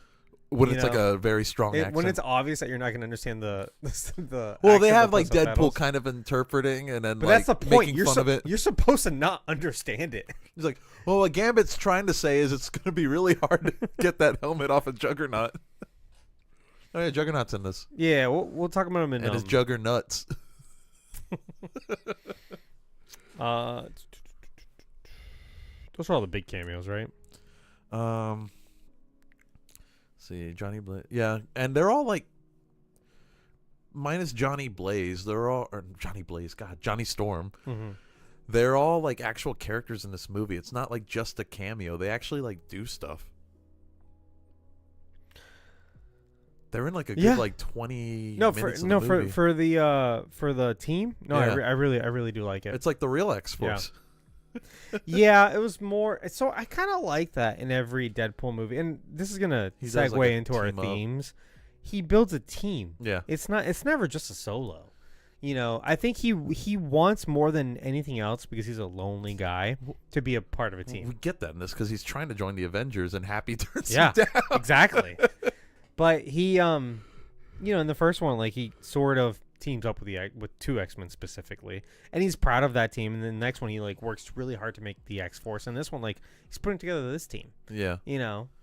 But yeah, a big part of this movie is those themes about just what it means to be an adult male trying to make friends, and that loneliness and that comes with that, or finding your purpose. Because if you don't have a purpose, that's going to permeate through other parts of your life. You know what I mean? Yeah. There's a really good kind of premise here where Vanessa broke up with him. Because not because she doesn't like him anymore, but because like he is such an empty shell of himself because he lost his purpose. Mm-hmm. And that has now bled over into his relationship, and now like she doesn't, now know he what I thinks mean? he's never gonna fucking matter. Yeah. Like that's not only is it like, it's just, if it's real, Right. And I'm not ashamed to say, like, I've gone through moments of anxiety and depression in very similar situations where like I didn't know if I had a purpose. It's like, what's the point of anything that I'm doing? I mean, not to that level, but I Oh. mean, a lot of no, but like a lot of people do find that Yeah. kind of level of depression, and it's like, I saw something where a lot of people were complaining that like this is just, for Wolverine's side, it's just Wolverine all over again, or sorry, Logan all over again. It's a different, like, I couldn't disagree it's a different more, journey. because in Logan, he is not looking for, first of all, in this version, he doesn't have purpose, and he has a lot of guilt because he never fit in with his X-Men team. Yep. And because of that, because he never wanted to join and fit in with his X-Men team, they all died. Yeah. Right? Because they needed him, he wasn't there for them. Mm. Right? And so he has that guilt. And that's different than in Logan, where he is part of the team. He was always part of the team. And now he doesn't have guilt. He has, he does it. He has survivor's guilt, basically. Because now everyone's died of other things, and he's just the last one because he's old. Mm-hmm. Right? And he's taking care of Charles, his parental figure. And we talked about Logan, but like that's a different sort of struggle, right? Because he does, like, the finding purpose thing. It's similar, but it's done in a different way, and these are Wolverines at different points in their life, and just different circumstances all around. I don't think they could. Yeah, I think they're. It's like they're both an emotional distinct journey. Yeah, for sure. But like, I think that's kind of where the similarities end. Yeah, but I think like this is definitely a takeaway for, I don't know, dudes our age. When like you're either approaching 30 or you've hit 30 or you're past 30, and maybe your college buddies aren't around anymore, and it's like, well, what is, what's your life about? You know what I mean? Like, is it just your job? Is it just your relationship? Or do you have your own sense of purpose and belonging? Do you have your hobbies? What makes you happy? Because if you're not internally happy or satisfied with yourself, then that's going to bleed into your relationships, your other friendships, your family, and your loved ones, right? That's what's happening to both these characters. And the fact that they kind of figured it out together through their bond and through their friendship says something. You know, that's the point of this movie, and I don't know if that's what made you emotional, but it's what makes me emotional. The culmination of all that is like, I'll just talk about the scene. Like, so towards the end, they both kind of come together to basically save their universe. What the hell was the name of the machine? The time. I don't fucking remember. The atomizer or something. The dark. It was combining matter and antimatter or something like that. Basically, it was some comic book thing. It was some comic book MacGuffin. Yeah. Deadpool even calls it MacGuffin at the beginning of the movie. Yeah. But basically, Deadpool goes in there alone at first. He's like, no, I'm going to sacrifice myself and I'm going to save everyone. He does a Spock. Or no. He does, it's a Spock. Yeah. It is. I can't remember which one did it, because Star Trek, because and then the Into Darkness did it in reverse. So I can't remember who did it. Spock did it. Spock sacrificed himself originally. Yes. And then in the new one it was the opposite. It was Kirk. Because in the original, then they had to do a search for Spock because he comes back in the next movie. But yeah, he was doing a Spock. Zach says it's called the Time Splitter. Time Splitter. Is it? I don't know. Whatever. But like Wolverine, like Deadpool's about to like fail basically because he can't do it alone. Right. Wolverine comes in. They hold hands. They do it together, and like on screen, they're not really doing anything except holding hands and screaming. But like while this is going on, the Madonna song starts playing. Yeah. The epic version of that. We start getting flashbacks to like earlier in the movie, and we're getting more context, like Wolverine's conversation with Laura, we Yeah. get the rest of that because it was cut short earlier, and she's talking about how like you were never the right person until you were. Mhm. Like you step up when you need to, you show up when you need to, like Well, I mean, you do the right thing in the end. it is the like the physical. What's the word I'm looking for? It's the embodiment of what I was talking about earlier, where like they literally have to come together. Yeah. To make it work. Mhm. You know, to find their purpose is to hold hands together so neither one of them die. It's very much the Guardians Yeah. of the Galaxy when they have to like do it together, otherwise one of them's gonna die, and they all hold hands and they spread the energy among themselves. Yeah. Sure, it's the same shit, but like this works thematically better because we know these characters better, in my opinion. And this is like when they both become like true heroes too, because they're sacrificing everything Yeah. to save what they care about. Like Deadpool starts thinking about like life without the people that he loves, and it's like that's not a life anybody Right. wants. So it's like I'm gonna do this to save them. Like it's not about me anymore. Like yeah, I want to matter, but they're more important than me.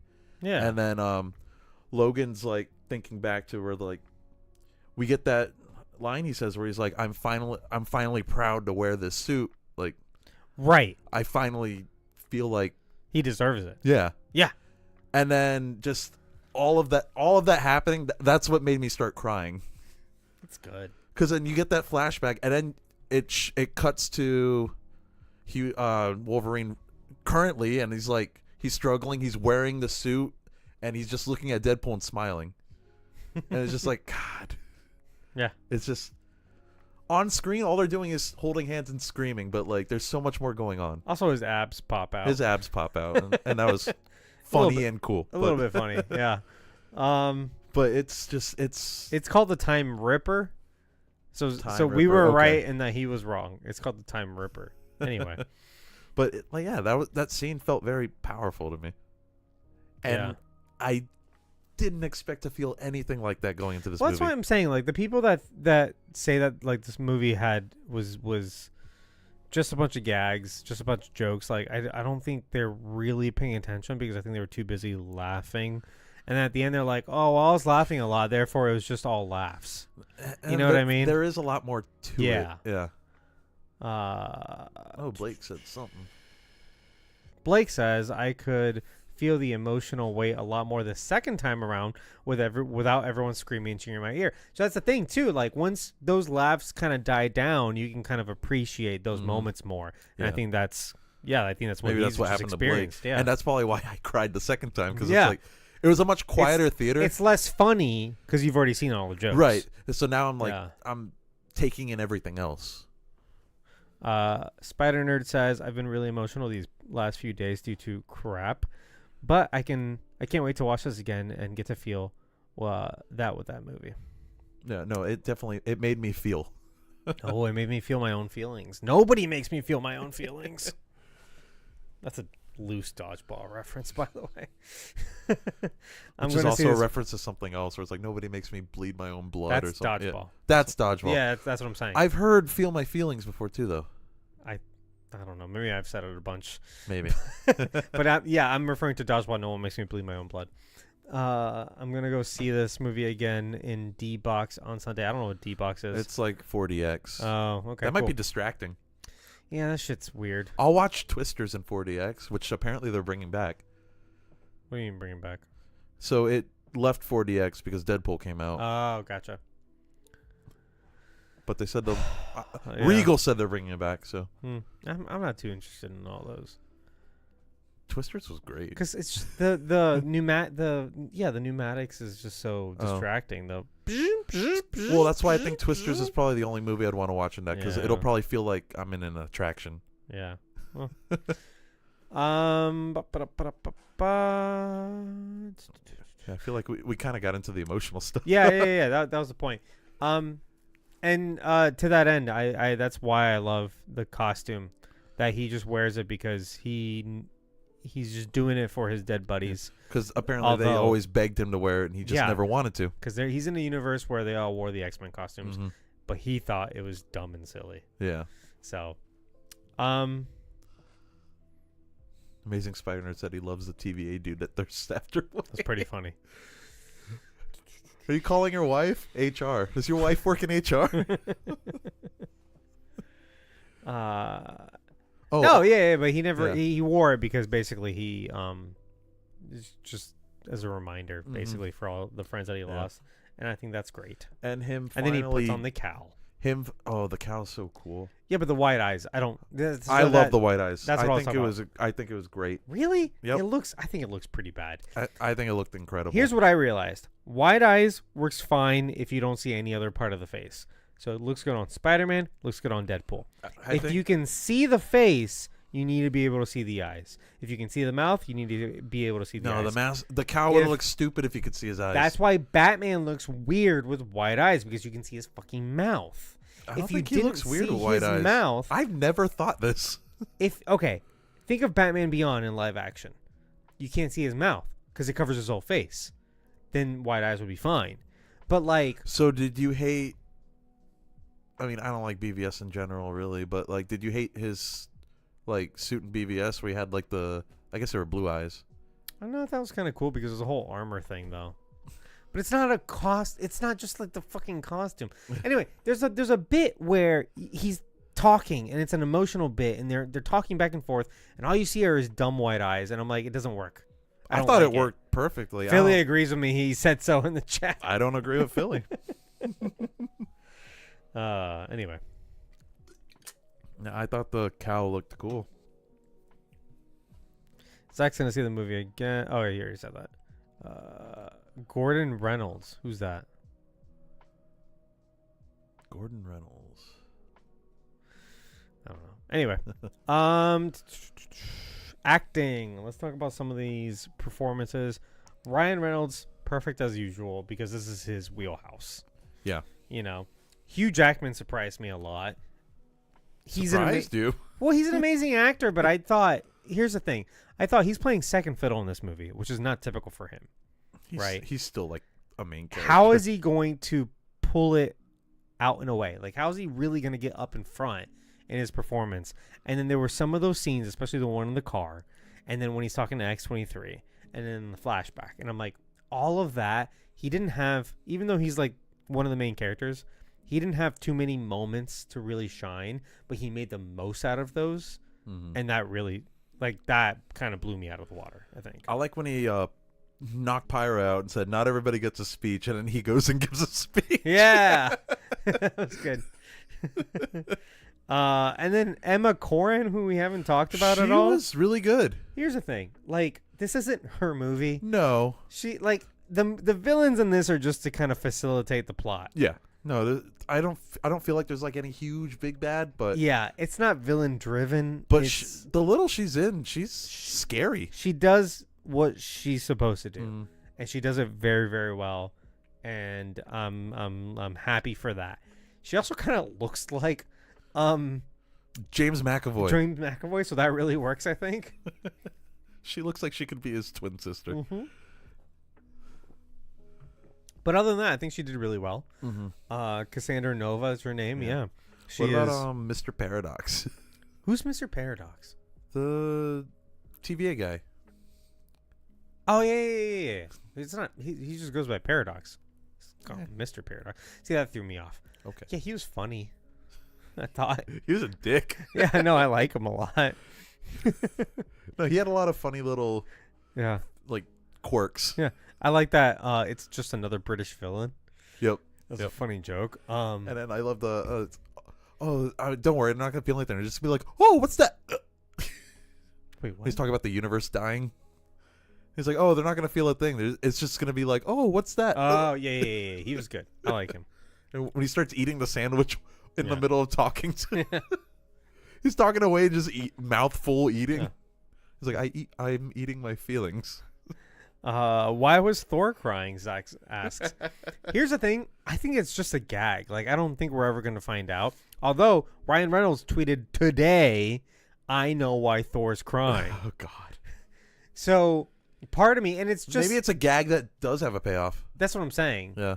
I originally assumed it wouldn't.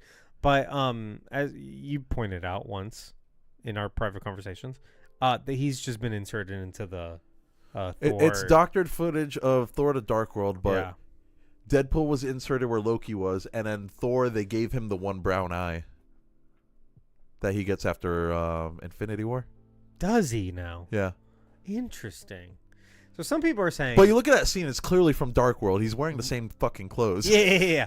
Some people are saying, like, they're going to find a way to put this into Secret Wars. They could. Like this is... They absolutely could. This is a foreshadowing, and that's why Paradox was like, no, don't look at that. It's like, that's a distant future.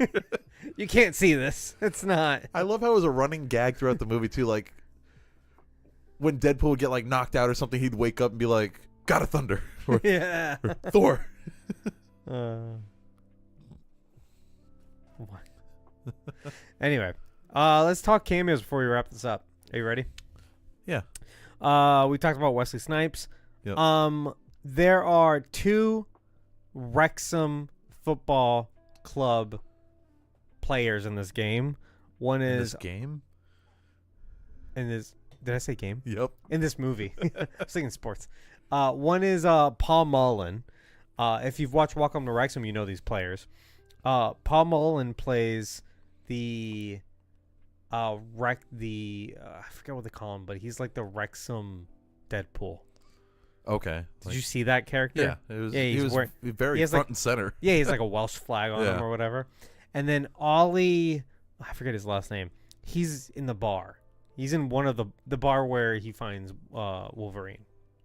Is he the one that says, "Are you all gonna fuck or fight?" That's not Maybe. The I don't- bartender? No, he's not the bartender. Oh, okay. No, he's not the. He's just another patron. He just might be in the background. Oh, okay. Okay. Other cameos. Blake Lively is what's her face? Lady Deadpool. Lady Deadpool. Voice only. I was disappointed that she didn't take off her mask. None of them did. I know, but it's like I understand that, like, whatever, like you can't afford it or whatever, but like, I don't know. Like that she's the main guy's wife. Like you can't afford her. Like she can't come in on a day, you know? Tom Holland's brother was in this movie as a stunt double, and Ryan didn't know it. Yeah, he's like a stunt double, Tom Holland's brother. Says Zach. Is he a stunt double for Tom Holland? I think so. I think he's in some of the Spider-Man movies. Okay. I know he was in a deleted scene in No Way Home. He was like one of the guys that gets webbed up. Yeah, I think what happened is like he had been cut from like a previous movie because like that stunt wasn't used or something. So Tom found a way to get him in the movie. Okay. Yeah. Apparently Ryan Blake's kid was Kid Pool. Says Zach. Ryan's newest kid was Baby Pool. Oh shit. So they were both. Oh, both their funny. kids are in there. Yeah. That's cool. Okay. Channing Tatum we talked about. X-23 we talked about. I have a list here of other. There were a bunch of mutants at Cassandra Nova's place too that were like variants of mutants that we had already seen. Also, there was like a Bullseye variant there. Was there? Yeah. I have a list here. It was a black guy. He had a bullseye on his head. And he was wearing the leather that Colin Farrell wears. So without the armpits? His arms are down. So God damn it! If they didn't cut the holes in the armpits, it's the most important part for me. Okay, let's start with Wolverine variants. Number 1, Logan Skeleton. So that's the skeleton from the Logan movie. That's the Logan we know and love. Right. Dead. Then there's Short King Wolverine. So the comic accurate one that jumps off the bar stool. He's so fucking tiny Here's and the thing. angry looking. They made him like 4'9" or something. Like he's supposed to be like 5'3". They made him like comically small. Yeah. Not just comic accurate small, like comically small. Yeah, that was pretty funny. It's still great though. Still good. Yeah. Then there's Weapon Omega. So this is the one that he encounters in the alleyway. With right? the missing hand. He's got a missing hand. Yeah, he's this guy. Look at him. That's from like Age of Apocalypse or something, right? He is first introduced in X-Men Alpha number 1. He's an extreme version of Wolverine from a dark alternate timeline. This seems like a 90s run. Was this in the 90s? I don't have a year here, but probably. It looks 90s. Look how extreme he looks. Oh, that looks 90s as fuck. Yeah. Okay. Anyway, Patch. He's one of Wolverine's most frequently used aliases, where he wears a white suit and a eye patch, and he's usually seen gambling in Madripoor. And nobody knows that it's Wolverine. I guess. So obviously Wolverine. Madripoor, that's where Baron Zemo danced in that show I don't really like. Hell yeah. The Power of Love. That was good. Oh yeah, that was another good needle drop. Power of Love They during were this all montage. good needle drops. Yeah. Old Man Logan. So he's seen very briefly. He's wearing a cowboy hat. Again, we talked about in Logan, like Logan is not that close to Old Man Logan. No. This is a very different version of the character. Yeah. And then we get the crucified Logan on the bed of skulls. That is from a cover of Uncanny X-Men number 251 from 1989.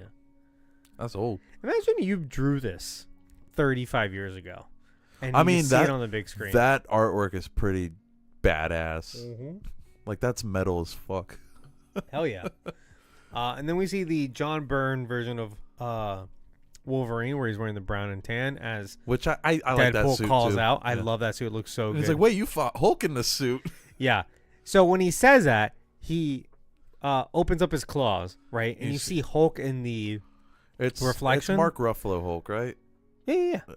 See, I feel like they could have done Eric Bana. Oh. That would have been fun. No, it was Mark Ruffalo. And it's a copy of this cover here by Todd McFarlane from Ooh, 1987. okay. The Incredible Hulk 340. Oh, wait, yeah, it's this one. Yeah. Yeah. Yeah, see how dumb he looks there without the white eyes? On the left? You can barely see his eyes. They're white. Are they? It's just They like... look like eye holes. Yeah, this is a better cover right here, though. Oh, yeah, the Todd McFarlane one? Yeah. Todd McFarlane draws good some artist. cool stuff, yeah. Yeah. I He's don't know about perfect. his storytelling, but We'll we'll get to him when we talk about Spawn. I like that bit, and I like the Hulk cameo for sure. Yeah. Calvarine. Woo! This one was great. I thought this was so funny. This was good. This was like, and I love how Deadpool's like, this just feels right. I like that Deadpool calls it out. He says specifically... I think he calls him Calvarine. Does he call him Calvarine? I think so. I don't remember that part. I need to see the movie again.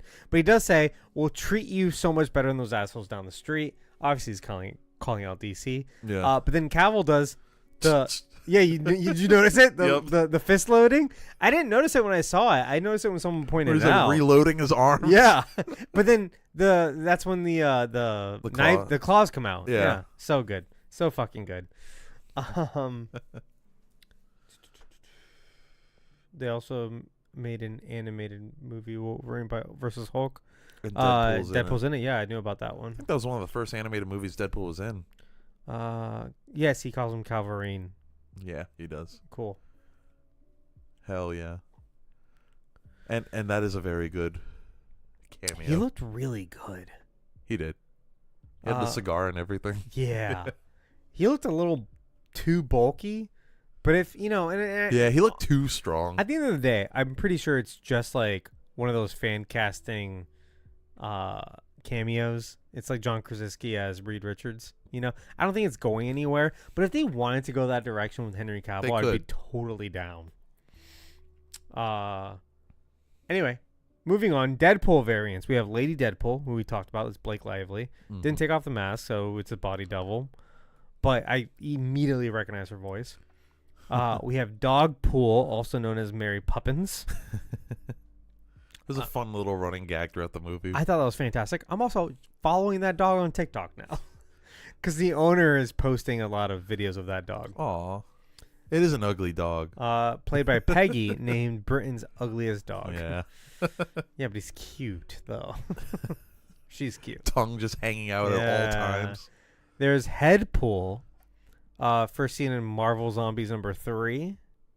He was voiced by Nathan Fillion. Was he really? Yeah. Oh, that's funny.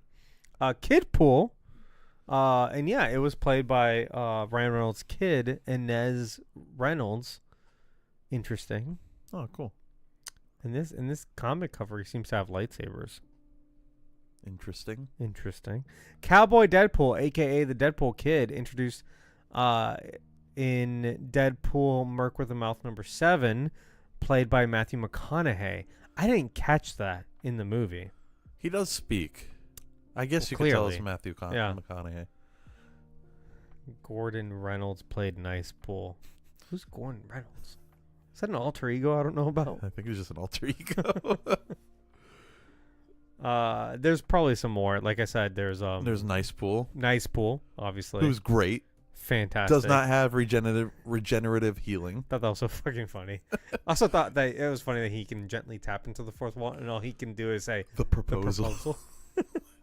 He's like, what the fuck was that? It's like, bitch, is that what you think I do? I also really like that, like, so there's other movies where, like, Ryan Reynolds puts on, like, a nice persona. Uh-huh. It's like this recurring character is, like, the nice he's, like, version too of Ryan. nice. Yeah, he's the too nice version of Ryan Reynolds. If you watch Just Friends, he does that in there, too. Yeah. It's basically the same guy. Hilarious.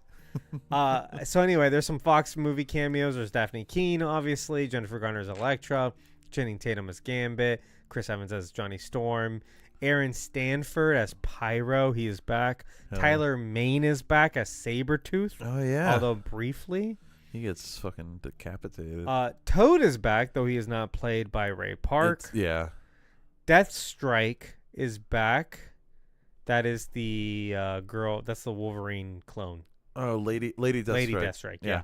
With the claws in her fingers. Yeah. Not played by the same actress. No. Yeah, this is what I was saying. There's a lot of, like, variants of mutants that we do know. Or just Fox characters that we know. Oh, sorry. So in the chat, they're referring to Gordon Reynolds. That's a commercial thing. That's his twin brother from the Avian Gin commercials. I did not know that. Oh, okay. I've never seen those commercials. Azazel is back. Played by a different guy? I think it's played by a different guy. In First Class, he was played by a guy named Jason Fleming with a Y. And now I don't know who plays him. Oh. Oh, yeah, he's just kind of in the background. Yeah. And then Juggernaut. That is not Vinnie Jones. Not Vinnie Jones, but it is the version of... It is a similar version of the Juggernaut from X-Men 3, not the one we saw in Deadpool 2. Right. Yeah. And Deadpool even makes a comment. He's like, oh, so you're this year's Juggernaut, huh? Oh, does he say that? Yeah. And then this article, which is an IGN article, it says that there's a Psylocke in the background. There is a Psylocke. We Oh, I see her didn't during catch the that. fight. It's not Olivia Munn. Yeah, it's not Olivia Munn. Cool. Other cameos, we have Wesley Snipes as Blade, obviously. Jon Favreau as Happy Hogan. Oh, yeah, the one scene in the MCU that we get. That's true. Yeah, he does go into the MCU, applies for the Avengers Gets turned down. by Happy Hogan. We get a mention of Tony Stark.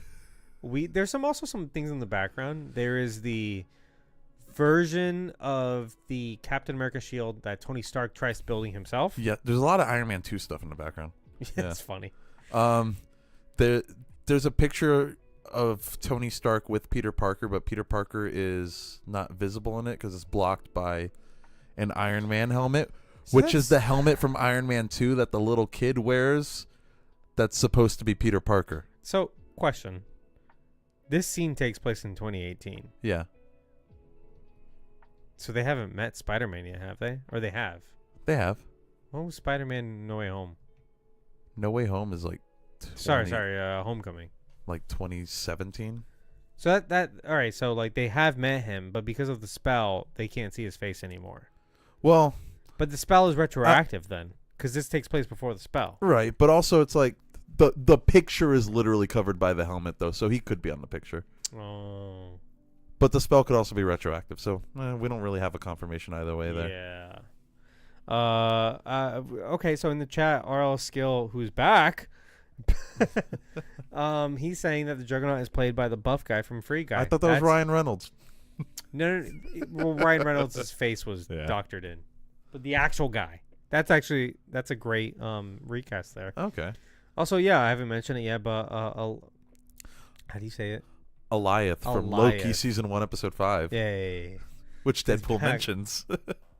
There's an MK5, a Mark V Iron Man suitcase. I did see that, yeah. And an Iron Legion head from Age of Ultron. Mm-hmm. Yep. Also, the Giant Man is that. I mean, that'd be a different Giant Man. Right. This could be any Giant Man. Yeah.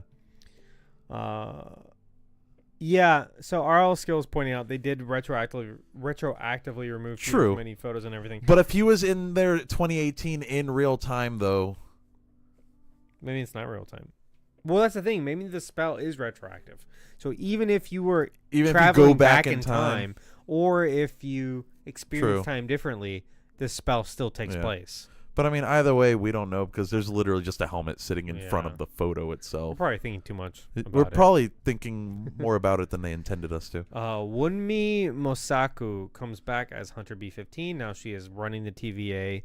We know Loki is As of the end the of Loki tree, season 2, but- Loki's holding the multiverse together, literally.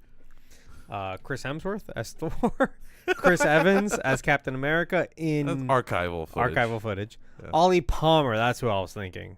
Ollie Oh. Palmer is the player from Wrexham AFC, who was one of the bar patrons. Okay. Rob McElhenney. This one's funny.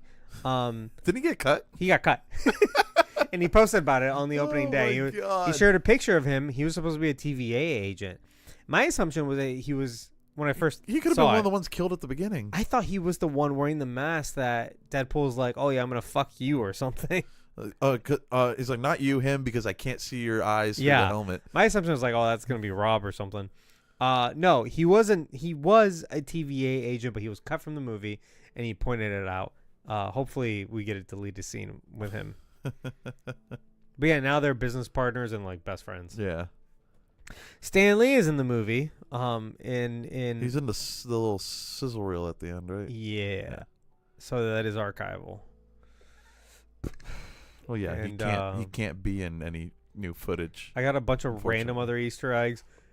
Deadpool says Logan wears the costume he gained. Deadpool says Logan wears the costume because he gained weight since the divorce, That's which is a reference to Hugh Jackman's real life divorce from his wife of like 25, 30 years or something like that. Jesus. In an interview, he said, I was actually, when they asked, were you surprised that Disney allowed your jokes? He was like, actually, I made a joke about Hugh, and I'm surprised he let it through. And I'm pretty sure that was this one.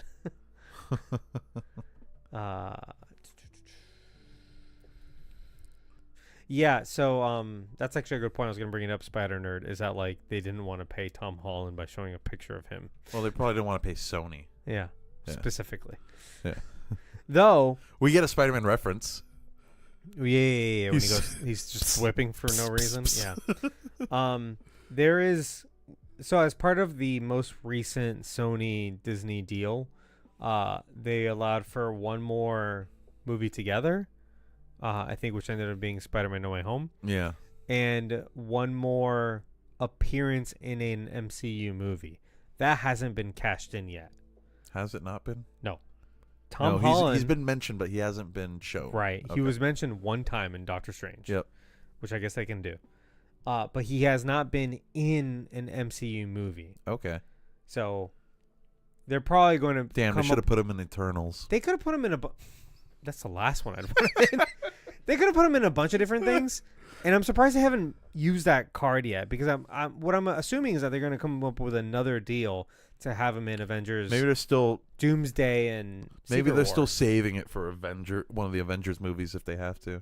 No, my assumption is that they would come to a new deal for those two movies, because they're going to want him in both movies probably. Right, You but know is what I Sony mean? going to play ball? I don't know. They're still. I mean, they're negotiating Spider-Man 4 as we speak. What if Sony's like, well, you know what? We want to put Tom Holland in Venom 3. God, I'd fucking kill myself.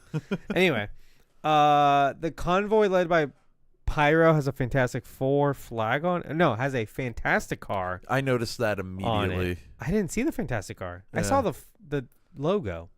I didn't see the car. I guess I did see the car. I didn't notice it was a car.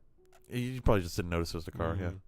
it was like a very retro-looking Fantastic car. It also has the Red Skull's car from Captain America: First Avenger. Didn't notice that. Wasn't it like a Rolls Royce or something? Like a very old. It's not a real car. Oh, it's just a made up. It's a okay. made up, really long thing. In the void, we see a helicarrier, and we also see one of Thanos' like big old ships. Oh Like yeah. the big round ones. Yeah, we see several of those. There's obviously the 20th Century Fox logo that they fight in front of. In Happy Hogan's office, we see the half-finished Cap shield I mentioned from the first Captain America movie. It's actually the second Iron Man movie. It says here the first one. It's the second one. Yeah, it's not in the first one. It's the one that he uses as like And Coulson's like, do you know what that is? Yeah, and he puts it under the fucking thing to He's like, yeah, it's exactly what I need. Deadpool does a Spider-Man thwip. Yeah, we know, we talked about that. Spotted in the void, Captain America's World War II shield. I saw that. And an old-fashioned Thor helmet. I saw that too. I saw the Thor helmet. Yeah. A stone wall in the shape of Wanda Maximoff's head. Didn't see Yeah. that. There's like it looks like a statue of Wanda it's where they're taking shelter and we meet all the big cameos. Ooh. There's like a camera shot specifically on that statue too. I'll have to look for that next time. I remember somebody in the theater behind me whispered, "It's a Scarlet Witch." Oh, wow. Spider Nerd says it was Red Skull's car with flames painted That's on probably it. why we didn't recognize it. Yeah, that's pretty cool.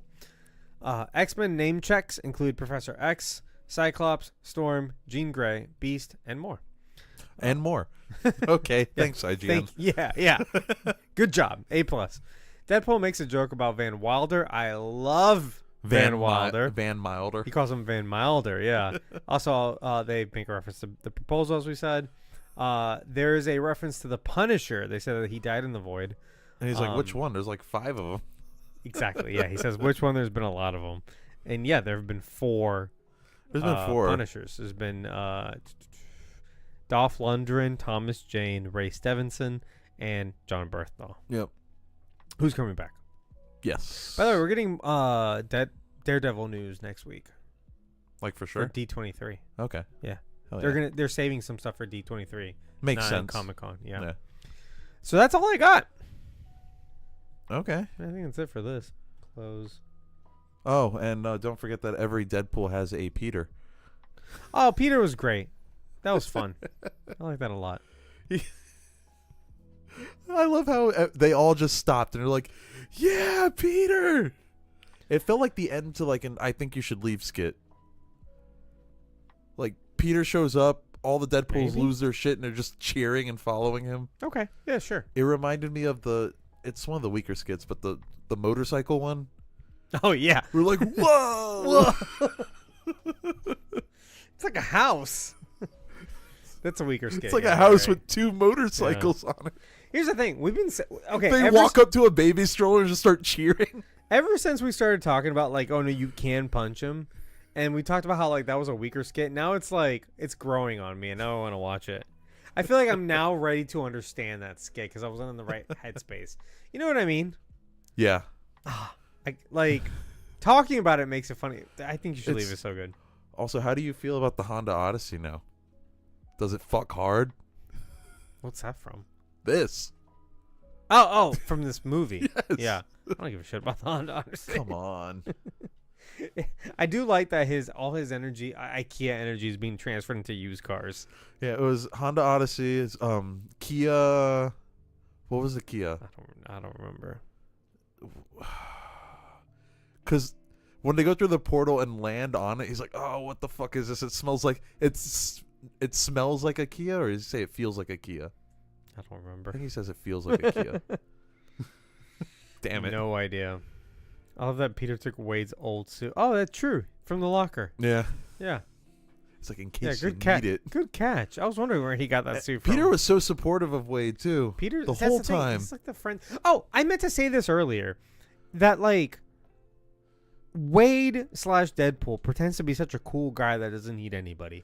But when all his friends are being threatened, like he becomes very serious. Yeah, he loves all of them, and he's pointing at the. Might be a Kia Soul. Thank you, Amazing Spider. He's pointing at the picture, the little Polaroid he's got or whatever. He's like, "This is my whole world." These people, these 9 people, like he like. Why distinguishes Shatterstar it. there? Yeah, that's a good question. But I guess they're friends now. And he's like, this is what he's not talking about Vanessa. He's talking about all of them. Yeah. And like I thought that was so touching because like he pretends to be so even cool. Blind Al. Yeah. Yeah. Like Jesus Christ, you call her Blind Al? Like what? She's blind. Like yeah, right. Like he's very like mean to all these people, and he's like makes fun of them, you know. But deep down, like I guess he Weasel actually, wasn't really his friend, huh? Yeah, no, fuck Weasel. But like he actually needs all these people, you know. Like he loves them all equally. Right. And I Where's I Domino? was surprised. Yeah, you know. And Cable. Domino and Cable. Yeah, I guess maybe Cable they probably went back to his time travel together. Actually, I could see them being on like adventures. Yeah. Yeah. But yeah, no. It's anyway, final it's very thoughts. touching. Yeah, no, it is. I love this movie. I didn't talk about the one take action scene. It was when they were fighting the Deadpool Corps, and they're just going down the street. Yeah. That was good. Yeah, it was very good. I want to watch it again. But final thoughts. I love this movie, and talking about it just made me love it even more. Yeah, Like I can't wait to watch it again. This might be one of the most rewatchable MCU movies. It probably is, actually. Yeah, I agree with you. In the chat, Spider-Man says sarcasm is a love language. Yeah, that makes sense. To some And people, yeah. Zach says Deadpool compares Gambit to Hawkeye. Oh yeah, he said you That look was like funny. Hawkeye if he was a superhero. That was kind of funny. I love Hawkeye. I just want to, like, I'll defend Hawkeye, and I'm excited for his return now that Jeremy Renner is like healthy again. Right. By the way, like, what a miraculous comeback! Yes. Like, he can walk and like do everything. Dude was like run over, broke every bone in his should have body. been torn apart. He honestly, should be dead, and he Yeah. is like fine. Like, that's crazy. Yeah. Anyway, oh yeah, Deadpool 2099. We didn't mention him. There's probably like There's a 800 lot of Deadpools. more Deadpools that we didn't Yeah. mention, but that's a good catch. Anyway, guys, yeah, I personally love this movie. Like I said, I think it's a 10 out of 10, not because it's a perfect movie, but because it is the best version of a Deadpool 3 or a Deadpool and Wolverine that you could make. And honestly, surprisingly, like, deep. Yeah, the themes are good. I think it's better than Deadpool 2 for sure. I think it's better than Deadpool 1. I just, Deadpool 2 I thought was more, and we'll talk about this when we record it, but I thought it was more shallow, and this was not at all. I love this movie. Yeah. But, yeah, that's all I got. Love how Logan only came back because of Marvel wad of cash. So and he's gonna do it till he's 90. He will do it till he's 90. He also said that, like, once he saw Deadpool, he was like, "Oh, this would be a great team up," but he just retired the character. Yeah. As in, like, that movie came out, or he was screened that movie right after he had finished filming Logan. It was like bang bang. And he's like, shit. Yeah. There's a lot of good interviews with Hugh Jackman and Ryan Reynolds right now. Yeah. The Hot Ones Till one you're is very 90. good. Hot Ones was good. Yeah. Yeah. Also, like, he can't hold his wings at all. He was real weak about it. He started just like zoning out because the hot sauce was getting to him. Well, that's kind of the point of the show too. Is like, Yeah. you're gonna rip that kind of fakeness out of the interview. Yep. Anyway, guys, that's it for us. Thank you for listening. Thank you for subscribing. Thanks to that piano dude for our musical intro. Deadpool, the kid pool, head pool, zen pool, ninja pool, Soccer pool, Soccer baby pool. pool. baby pool. Greatest show pool. Oh, there was a Greatest Showman Deadpool. Yeah, we didn't mention that. Make sure you guys leave a rating or review on Apple or Spotify or wherever you get this podcast. Please tell a friend so they can listen to us too. And if you've done that already, if you've already told a friend, thank you so much for doing so. You can support the show on Patreon, where you can get our news segments, you can get our outtakes, and you can listen to our second podcast. Berta, what is our second podcast? Our second podcast is Where's Mephisto, where we... What's that? Well, I was getting to it. Okay, go. Where we... Trying to keep it lively. Where we look for Mephisto in generally currently streaming television. We have just recently done The Acolyte. Yeah. I don't know what we're doing next because Acolyte's wrapped up. Yeah. We should do one episode on Cape Crusader. We could probably do Cape Crusader because all episodes are out, right? Yeah, it's Batman Cape Crusader. It's on Amazon Prime. I could probably binge that. I probably could too while I'm out of town. And it's got amazing reviews. It's holding 100% on Rotten Tomatoes. People are just loving it. It is sort of a continuation on the Bruce Timm animated series, spiritually, not canonically. Right. But I'm dying to get into that. So, yeah, we might do one episode on that. Yeah. How many episodes is it? I don't know. 10, 12, 8. Probably like half an hour each. Yeah. Probably something like that. I could probably knock that out in like 2 days. I can knock it out in an afternoon, realistically. Yeah. Same. Let's do that. Anyway, you can join our Discord server where you can talk to us all week long. A lot of our friends here on Twitch are members of our Discord server, and we talk to them every single day. So if that's something you want to do, check that out. It's linked below. It's absolutely free. If you want to support us on I already said that. We stream these episodes live on Twitch. Every single episode is streamed live on Twitch. Twitch.tv/filmsfrompz. You can hang out with us like Spider Nerd has, Zach, RL Skill. Who else was here? Blake's Takes, or sorry, formerly known as Blake's Takes. Yeah. Now he's Duck Takes. Duck Takes. Ooh, woo, Woohoo. Zabdrab Zabdrab and Arculus, Arculus. who is the #1 Gambit fan. All were here Hell hanging yeah. out with us. If you like that idea, guys, check us out on Twitch. Twitch.tv/filmsfrompz. You can find us on Instagram at Films from the Phantom Zone, TikTok, Twitter and TikTok at Films from PZ. And we'll see you guys next time. We're gonna do a Deadpool 2 soon because we didn't Yeah. get caught up, so we're still gonna do that. So that's coming up. But other than that, you guys, we'll see you guys next time. And goodbye. Bye. Yeah, we're definitely not doing that tonight. No, there's no way. Yeah, there's no way. I got a lot to edit too, so we'll be fine. So the first thing we do when I get back in town next I get some proper week- cable notes in too. Yeah, Because I have like factoids, but and I'll probably rewatch the movie. I'm not gonna rewatch it, but I'll watch it. you're gonna watch a different cut of it. Yeah, I'll get. I don't know. You I'll did get, once upon I'll a get more Deadpool. like caught up or whatever. Yeah. Or actually, just watch the Spider Nerd showed up The on scenes. time. Awesome. He did. And yeah. Thank you for your assistance. And Yeah. Zach joined the Patreon, dude. Thank you so much. That's awesome. There's so much content on there. Yeah, no, there is a lot in there that you probably haven't heard yet. Yeah. So if you have been binging us and you run out of content because we put out like one episode every 3 weeks, you will actually really like that. Many hours of content right there, including outtakes. Yeah, I've got some more outtakes I need to put up. Shit, we probably got some today.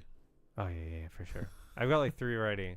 I just need to like edit. It doesn't take too long to edit because it's already like mostly done. Mm. But I got to put like the sound effects and stuff, and I got to go through it Yeah, because like a little like boing. yeah. Sometimes our what's more like a like a flashback, like a flash. You know, like those like little chimes that you go like a little harp chime. Oh, It's a harp sound actually. It's not a chime. It's a harp. I was doing like the Wayne's World. Yeah. It's a flashback sound. Zach, man, really appreciate it. Yeah, and we appreciate your job delivering Amazon packages because I order a lot. I'm trying to order less Me too, but it's not happening. because it's not good for so many things. But it's good that people have jobs. That's for sure. Well, yeah, that's the best part about it.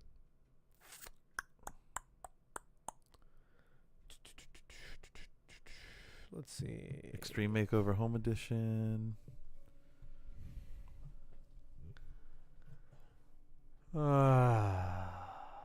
Yay. Notification. Ooh. Nice. Thank you, Zach. Welcome to our Patreon. A lot of Where's Mephisto, a lot of news, a lot of outtakes, many hours of fun. Hell yeah. He dude, I delivers love all the that heavy shit. Damn. Hurting this stuff. Okay. That sucks. I had to bring up a 340-pound You can buy a shuffleboard on table. Amazon? You can buy anything on Amazon, dude. I guess you can. You been on Amazon? I think you could buy a house on Amazon. No, you can't do that. It's like a little guest house that you would like build. Like in build? Your, yeah. Okay, yeah. Look at this. Look at Spider Nerd put up on here. Oh man, I look so happy. What am I laughing at? That's a good question. I look evil. I'm not that funny. No, you're not. Wow. Okay, Philly says stop going live when he's not home. That's your fault. Stop not being We actually home. said 2 days ago that we were going live today. We announced this forever ago. This is Philly's fault. Yeah. Be the guy in the chair. Actually, yeah, you guys were really good guys in chairs. Yeah. All of you. Pool tables are the worst. We get mini TVs and mattresses. Pool tables, yeah, they're made out of Felt.